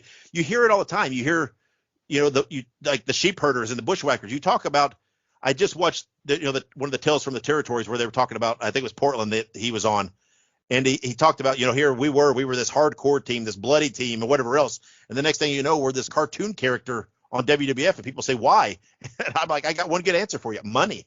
Yeah. And they paid me a lot of money to do that. And they understood. Yeah. I mean, it's like, that's what he wanted. Yeah, he liked wrestling. He enjoyed wrestling, but he understood it was his job to make money. And not to mention the fact he was making a lot more money doing a lot less to his body. Yeah. So, yeah, it's interesting. You made the point it sure seems nowadays that it almost seems quicker to lose sight of the end goal of professional wrestling because, and I can't speak for these people because I'm not them, but it sure seems from the outside looking in that, a lot of the current crop will say, kind of, they get to a certain point and that's good for them. And then they're there to enjoy it rather than they're there to further their career and further their money making, or what used to be called drawing ability. Yeah. And I hate to repeat though, but there's so many guys, they want to pop the boys in the back more than they want to pop the crowd. You hear that all the time. Yeah, and it's like, I don't know, but I have never in my life been in a position where I care what the other people are thinking so much, as opposed to the people who are going to help me, achieve more. That's the people I wanted. You have to be customer driven, and it's like in any business or whatever, any service industry or whatever it might be. Those fans are the customers. Those are the guys that are going to help you or help the company or whatever it is. And I don't know, but I mean, that's a whole other side of it though. How, yeah, the working the crowd and knowing how to work a match to max, the storytelling. A lot of the storytelling sometimes and I understand. I know some people say it's just different. It's different. I get that. It is. But I can remember, when shows and cards were set up to tell a story, not just within matches, but in the course of the show, right? Each match had a role in the show, so that it wasn't all just high. You had to give people room to breathe and people to come back down, because someone can't pop or go back high if they don't ever come back down at all. Yep. So, you had to know when to go out there and to lay back and just to be a rest match, to let the crowd catch their breath after a hot match or whatever it might be. Or you had to understand that a certain match was going to be, the bathroom break concession stand match, that guys were going to go do that and not be offended to be in that role. Just to know that, hey, that's my job tonight. I'm here to bring the crowd back down after that hot feud match before me and to give them a chance to catch their breath. So that's what I'm going to do tonight. And if I do that, then I've done my job well. It doesn't mean you're bad at what you do. It means you're very good at what you do. And it's just not worrying about what it means for you per se personally, but knowing what is needed to be done in the context. But I don't think, and I think it's why a lot of whatever they call them now, pay-per-views, they're not pay-per-views anymore, but whatever you want to call them. Well, the WWE would call them a premium live event, I believe. Yeah, there you go. Terminology. Yeah, well, whatever they are. You're premium. And I think that's why they don't feel as magical or as important or special anymore. Part of it, at least, because you used to be able to have a pay-per-view where you knew the main event was what you were there to see. And you knew that was the big match. And yes, there could be other matches you wanted to see, but they were still all building for that big match at the end. And anymore, it's like, I mean, like I said, I don't watch a lot of modern wrestling, but if I look at a lineup of a show, I'm thinking, okay, yeah, that third match to me would have been my favorite match, and the rest I don't care about the rest of the show. So it's like you would have lost me right there after that one. And again, I know some of this it might play into the modern society or whatever you want to call it, the short attention span that people have now because there's the overindulgence and the overexposure to stuff.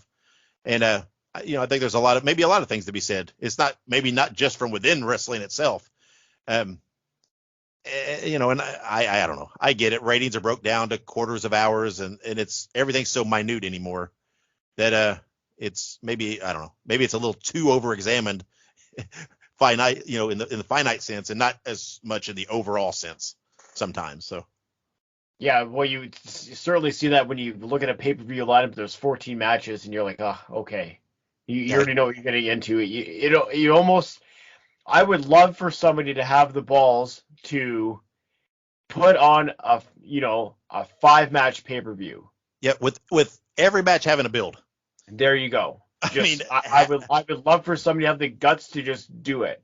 And again, it's something I said earlier. People would, oh my God, what a great pay-per-view. They only had 5 matches would be the thing, right? Yeah. So, and not be 4 hours long. That too. I don't have that much time to invest in something like that. I couldn't. Yeah, you can feel yourself aging throughout a pay-per-view process. I mean, good God. Yeah.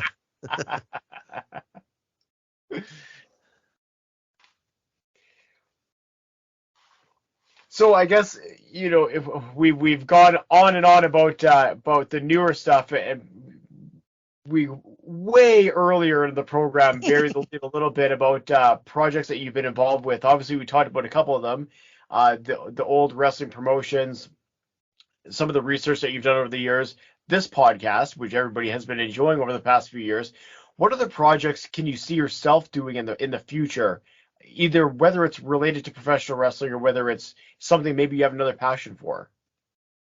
Well, I got 2 things that immediately popped to mind, and these are things because I'm always thinking ahead. I have so many things I would like to do that I have to fight a lot of times to keep myself from overspreading myself out. I actually do have another podcast that I do that's about horror movies, because horror movies are another passion of mine. And so I do a podcast about horror movies that I very much enjoy.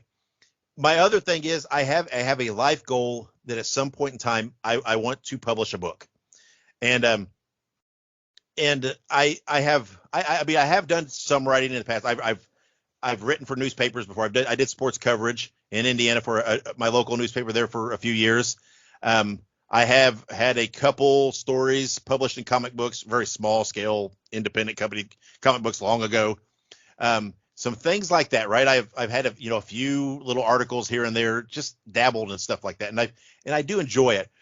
And I've always wanted to publish a book, whether it's self-published or what. I don't care. I just want to have, because I'm a book fiend. I have so many books. I have all the time purchasing books. My wife got on to me because my Christmas list is all books. I love books. Because it plays into my research thing. And yes, I like going online and looking, but there's something to me. I love having a physical book in my hand. I love having a reference book on the shelf. I love that. And so I have a personal goal to write a book. And I don't know specifically what I would like it to be on. Yes, it would probably, in my mind, be a professional wrestling book of some sort. I've thought about a couple wrestlers that maybe I would like to dive into. I don't know logistically how easy it would be for some of the names that I would volley around in my head. I don't know. I just don't know the research side, how it would be difficult. But and I have thought about something a little more related to the WWA. Not necessarily. I don't know. Maybe kind of a historical book in general, or maybe something specific to a certain time period or whatever it may be. I don't know. The problem with the WWA is, man, the record keeping was not great, right? And Bruiser was so bad about phantom title changes and having one champion in one town and a different champion in another town, and just didn't care too much at all about any of that. He just did what he thought was best. So sometimes it's hard to follow some of this. Now, there's a lot of great research out there, and I've discovered a lot of things to at least help explain, why they had a different champion in whatever Terre Haute for 2 months as opposed to Indianapolis during that time. and things like that. So that is one project I could see myself doing at some point. And it might be one of those, a long-term research, and I really then dive into the writing later when, I don't know, maybe my actual career slows down a little bit, and I have enough time to commit You just gotta long-term. win one of those Powerballs, brother. Yeah, I wish. That's one of those things though, where my wife's always like, "Oh, we should buy a ticket. We should buy a ticket." I'm like, "Why? We're not gonna win." It's like, "But you can't win if you don't play." I'm like, "Yeah, I can't win if I do win." I mean, it's like, Yeah, I then don't I know. get to spend that $2. Yeah, I guess I'm such a pessimist with that, it's because the odds are extraordinary. So I'm like, why even bother? But yeah, so it's like that's what I want to do. I'd love to write a book, at least one book. Maybe who knows what would turn into. Maybe it end up being more. But and I feel strongly that I will achieve that at some point. It's just I don't know how immediate in the future it will be. But I really need to. I feel like I need to narrow down a topic and at least dive in and start doing the research. To build towards that, because sometimes the research takes years. So I feel like I need to really at least dive into that part of it. So, but that's where I feel like I'm going with it. Is I think that's my next thing is a book. One, before all of that happens, I suppose your next big thing will be episode 201 of this program. Where do you see this program going in the next couple of years? I see it just continuing on. I don't. Hopefully getting back on at least a semi-regular schedule, because I know the past pretty much year has been just horrific, and I've been horrible. I know I have. And I get asked all the time, people like, "Hey, did you just stop doing it?" I'm like, "No, I didn't stop doing it." It's like, "Well, it feels like you stopped doing it." But I'm like, "Well, okay, but it's still alive." I've not officially said it's not. So yeah, I think getting back to some form of a regular schedule. And I don't know whether a weekly thing is right for me right now with my schedule. So it might be bi-weekly, it might be once a month, but doing something, right? Establishing a schedule and then sticking with it. And what I want to do with it, I really want to dive, because I really enjoy the episodes where I dive into something historically. Yes. Whether it be a person, whether it be a time period, an event, whatever it is. I like that. And don't get me wrong, I love talking to guys and just doing the old generic interview, get to know you kind of things. But you feel like, hey, whoa! By the way, this is not one of those generic interviews. No. I didn't mean that. No, no. But it's like when you do a string of them for a while, after a while, your questions are you're repeating the same questions of these guys, and you start feeling like you're asking the same stuff. So some of these guys, because especially if you do a young guy, right? Because they don't have a lot to talk about. So it's just like, hey, what was your interest in wrestling? How did you get started? Who trained you? You're asking those same things. So, and again, I look at numbers. I look at that side of it, and clearly the ones where I do a more historical topic and dive into stuff like that, or whatever, there's a spike, right? I get a spike in listeners. I can tell. I know people like that.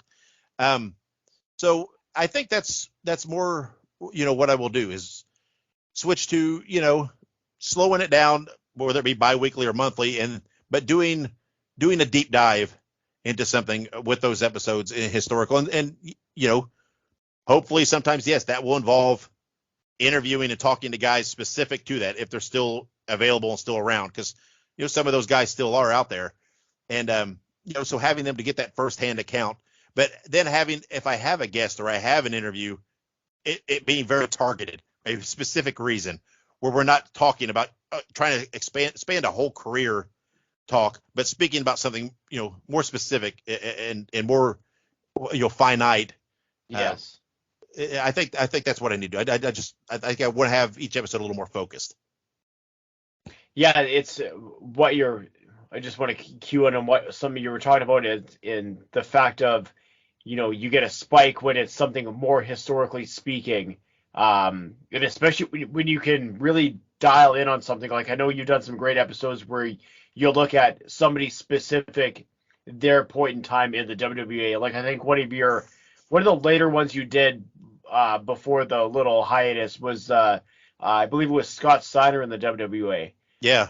And the ones like that I think are interesting because it's not something that you would necessarily think about when you think about somebody like Scott Steiner. So it really gives, an audience who, maybe they just know him from the Steiner Math promo, for example, Yep, and they wouldn't yep. have thought about him in that context. So it just adds to the story and it gives a little bit more, like I said, context about who these people were, just from a different perspective as well. Yeah. I mean, yeah. It's that that was a very fun episode to do, and that's one of those that where the numbers supported it, right? I could tell people there was a spike for that. It's still that episode for some reason it'll still spike, right? Where you can tell someone, someone probably went out there and did a Scott Steiner search and came across that or something, just whatever it might be. And there's, in that specific case, there's a lot of people that don't know Scott Steiner started in Bruiser Bedlam, WWA Bruiser Bedlam in Ohio, and was trained by those guys and got started there and everything else and won the WWA title in his debut match there and stuff like that. And it's so, yeah, it's fascinating. And I like the good thing about the WWA is it really is underappreciated and it is underexposed. So you can dive into stuff like that. And it's not like there's 500 guys out there doing it like they are with like Mid-Atlantic or Memphis or something like that. And, not knocking any of those guys, but there's not as many people talking about it. And I just did a podcast, whatever, last week or the week before, where, is a podcast that's talked about Indiana stories. And we were talking about Dick the Bruiser. And that's what I told that guy. I'm like, I like doing it because I feel like the WWE is so underappreciated and underexposed. And there should be some more eyes on it. And it should be talking about it a little more because in its prime, it was a top promotion in the United States. Drawing wise and everything else, it was, I mean, they were a powerhouse promotion in the 70s. And a lot of people, they don't realize that because a lot of people focused on the tail end, right? Where you had 60-year-old guys still wrestling. And I'm not knocking that. It is what it is. Because again, Dick the Bruiser was a draw. People still wanted to see Dick the Bruiser. People still wanted to see Bobo Brazil. People still wanted to see Moose Cholak, even though they were big and slow and old and whatever else. They were still selling tickets. So I'm not whatever. It is what it is. Yeah. But that's what people see a lot of times when they go on YouTube. They see that. And so they think, well, what was this? This is not good. But man, in the 70s, it was different. It was a different breed. And, a lot of people don't realize some of the guys that got their start and hit their stride in the WWA and some of the things that were accomplished there. So again, it's to me, very underappreciated. It's very underexposed. And so I think there's a lot of room to really focus in and dive into particular things that'll be new that people haven't heard before, or at least haven't heard in a while, and are not hearing, on a dozen other podcasts currently. Well, those are the kinds of stories that I really appreciate. And, Dave, like for myself, just, as involved as we all get on Twitter and all that kind of stuff, you're one of those accounts and one of those programs that stick out because, again, you're talking about people who otherwise wouldn't have been talked about previously, right? You're bringing out stories of people who you would never heard these stories before. You're giving different facets of them that you don't hear, from different podcasts, or you don't read about on, Wikipedia or whatever, right? You're actually putting the work in to give these guys exposure. And if anybody can expose anybody else, it's Dave Dynasty after all. That's what I'm hoping. I'm hoping to expose all kinds of people out there. That's what I'm trying to. Well, listen, Dave, this was a great night exposing you to the world. I don't think anybody wants to see me exposed, but that's okay. Look, this has been a treat for me to take your program over from you for this 200th episode. I'm really looking forward to the next 200 to come. Yep. Hopefully they don't take 80 years, but I am looking forward to what happens in the very near future with the Dave Dynasty program. This was a real treat for me, and I'm so honored again to be able to join you on this very momentous occasion this evening. Yeah, well, I appreciate you doing it. Again, I'm a fan of your work, fan of your podcast. Before we do get out, though, go ahead, plug your podcast some more because you have a great show too that's getting ready to dive back into, aren't you? Sure. So my program, as I kind of led up at the beginning, is Grappling with Canada. What we do is we take a monthly deep dive into one specific individual from the Canadian professional wrestling history side of things. So in the back catalog of Grappling with Canada, which you can find on any major podcasting platform, we have episodes on people from Stu Hart to the Monster Ripper, Rhonda Singh, to the Great Gama Singh, to a two-part episode on Roddy Piper, George Gordienko, Billy Two Rivers, Chief Don Eagle. The list is on and on. I had a bit of a sabbatical there because I entered the political ring for a few months here in, well, now it is frosty Winnipeg. But now we're back. We had a tremendous conversation early in November, which aired December 1st. We had a tremendous round table of guests, Greg Oliver, Steve Verrier, various authors were on the program. We just, shot the shit, if you will, about the Canadian professional wrestling history, covered a plethora of topics, and we'll be back January 1st with another deep dive program. We're going to be heading into season 3, believe it or not. So yeah. I'm really looking forward to that. Season 3 is going to be looking at setting the record straight on certain individuals who have been, we'll say, misreported or potentially sports washed in professional wrestling history. So it's going to be a very fascinating look at some people, some not so great people, I'll be honest with you. Yeah. Some of them aren't. But there's some stories that need to be set straight, and there's some fascinating details that are going to be coming out in the next season. So I'm really, really looking forward to that one. Yeah, sounds fun. Well, yeah, I appreciate you coming on and doing this. I can talk. I talk like nobody. I can ramble. So it's not hard to get me talking, but I appreciate you coming on and prompting me to talk. So.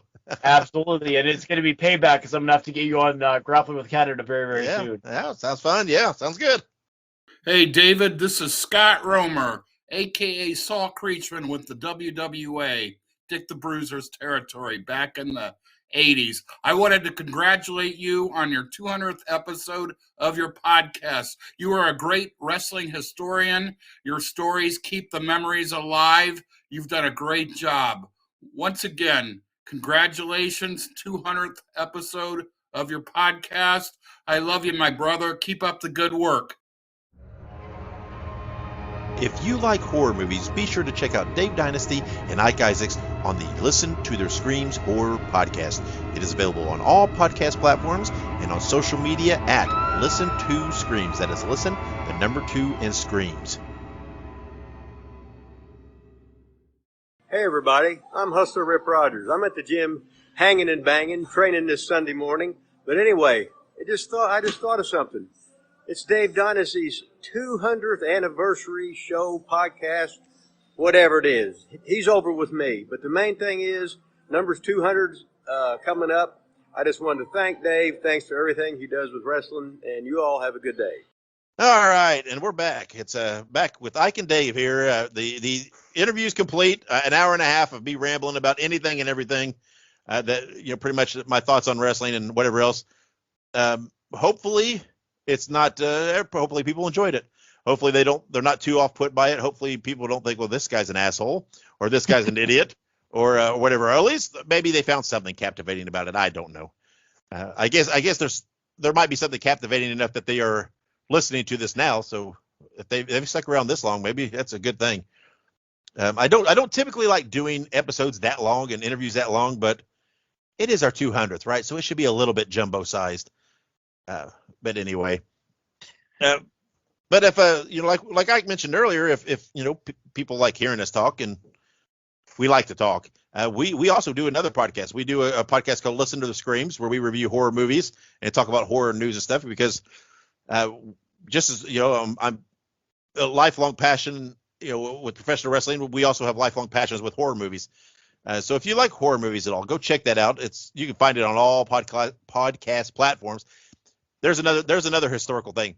You know that since we started this podcast, I've probably got tongue tied most trying to say podcast platforms than anything else ever. It is a tongue twister. It is. Podcast platform. Say it Yeah, 3 times fast. For some reason, it has always tripped me up. Anyway, you can find that podcast on any podcast platform. Just look up Listen to Their Screams. And then you can also find it on social media. It's at Listen to Screams. And if you like hearing Ike talk, Ike also, you have a channel on YouTube, right? Geeks, you're doing Geeks Stew. I know pretty regularly with your posts there and covering lots of things. You want to tell people about that a little bit? Yeah, sure. So, like you said, I do my own little channel. It's Geek Stew. You can typically find us just by going at Geek Stew or Geek_Stew. And I think on Facebook it's at Try the Stew. But basically, I do a little bit of. It's kind of changing all the time. I'm constantly, trying to adjust how I do things to meet whatever I'm wanting to do. Lately, I've been doing a lot of conspiracy theory related content. Not that I'm a conspiracy theorist. I just like talking about them. But yeah, I'm on YouTube. We also have TikTok and all that good stuff. But yeah, I do that typically weekly. Content might be changing up here soon. Not sure, but hey, it's more content for your consumption. That's all that matters. That's right. If you like that, hearing us wacky kids talk more. There you go. You can try those, and of course, you can find me, my wrestling content, pretty much anywhere. Just look up Dave Dynasty. Probably the best place to catch me is on Twitter at the Dave Dynasty. But there's a Twitter and an Instagram for me. There's a Twitter and an Instagram for the podcast. It's all out there. You just find it. But you look up Dave Dynasty, and I'll come up. Except on on Instagram, all my social media platforms for wrestling are the Dave Dynasty. Except on Instagram, I couldn't get it, so I went with another handle that's not really just because my Instagram is not really just professional wrestling, but there's some guy that's got the Dave Dynasty, and but he's been inactive like 7 years, so I'm like, come on, man, just like kick him off Instagram or something or deactivate his account so I can get the handle. But my OCD in my head just drives me nuts that I can't get it on every platform. There's one platform I can't get it on, but anyway. So yeah, there you have it. There's 200 episodes of Wrestling Nostalgia, and I know it's been kind of been unreliable here lately. Hopefully, I'll settle into some form of a schedule moving forward, and at least, like I said, put out an episode a month. And we'll do it a little. I'll do it a little longer. I'll pick whatever it might be, a wrestler, a promotion, an event, a date, a happening, whatever it is, something historical, and maybe kind of do a deep dive into it for that episode and really cover it, and and maybe have some guests that I talk to that if they relate to that topic or what it is, do something like that, so that it appeases my research curiosity that I like to dig into things, and I'll share the information that I find. I don't really see us going back to doing just interviews all the time. I just don't. Yeah. I just after a while. And it's, after a while, the interviews, they start blurring and you feel like, I don't know. I mean, you'd never run out of guys to talk to. That's not it. I mean, there's always, new talent or whatever, but I don't think that'll be the regular thing. And I just can't see it being weekly anymore because I don't know what we or me or whoever would do weekly.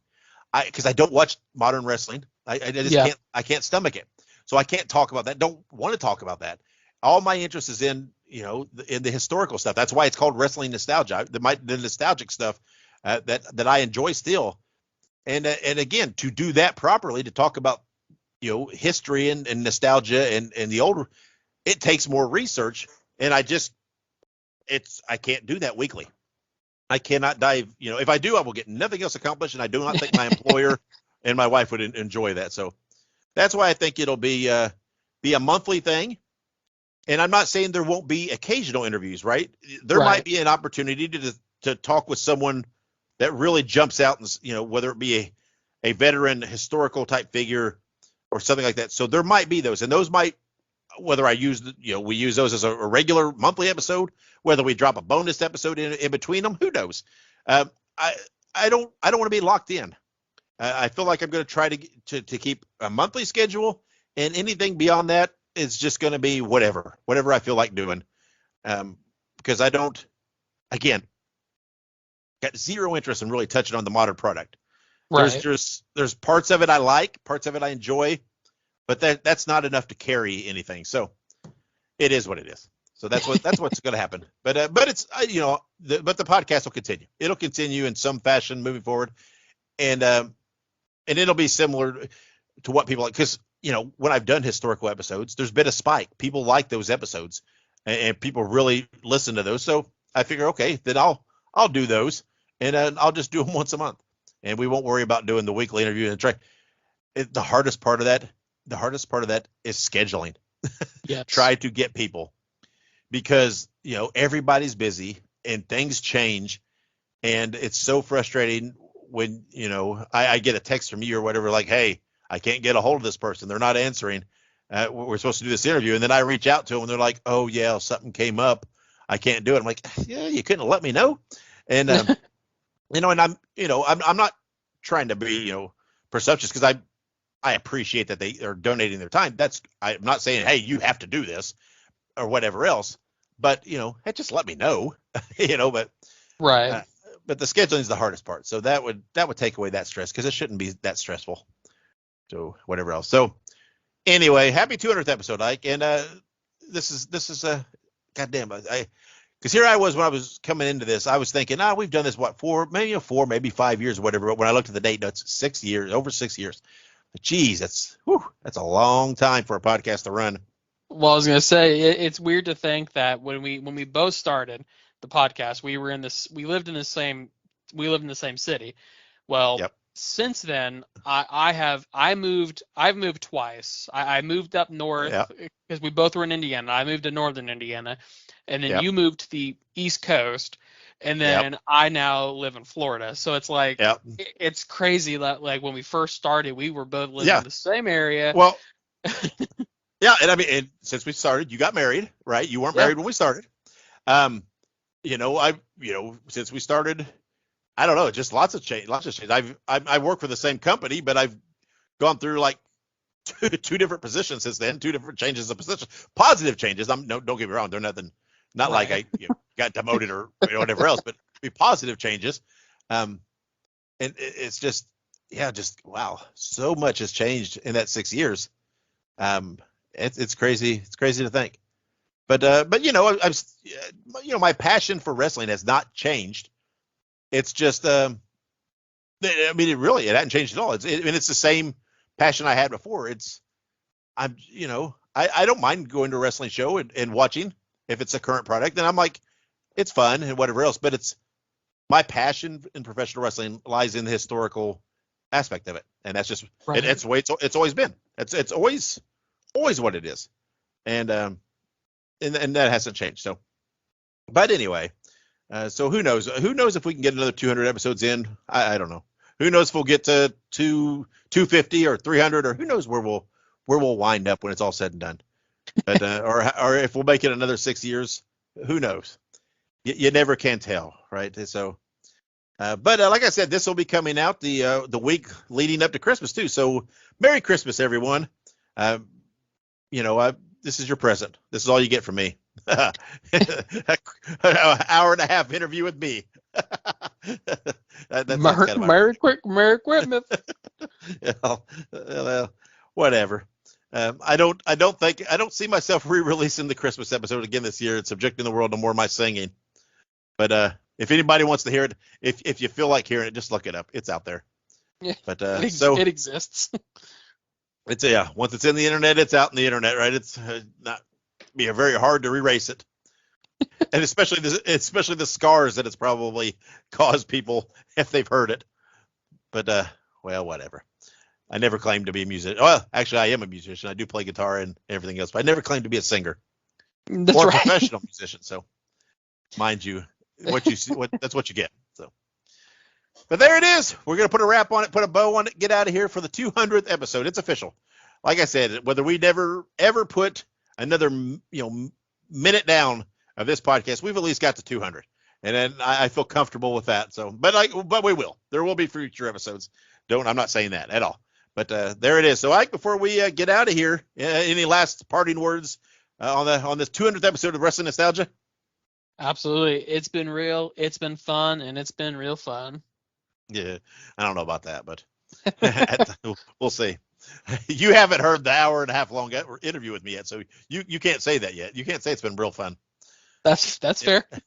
It might be torturous, but I venture if anybody can endure it, it'll be you, though, because you probably hear me talk more than anybody else in this world besides my wife. But oh well. Anyway, thanks for listening, guys. Thanks for supporting us over the 6 years and 200 episodes. Like I said, there will be more to come. Give us some feedback. Let us know what you like, what you don't like, and what you'd like to hear. If you have an idea on these historical dives, what you want to hear, throw it out there on social media. Anyway, thank you, and remember, wherever you go and whatever you do, be good, be safe, and keep on growing.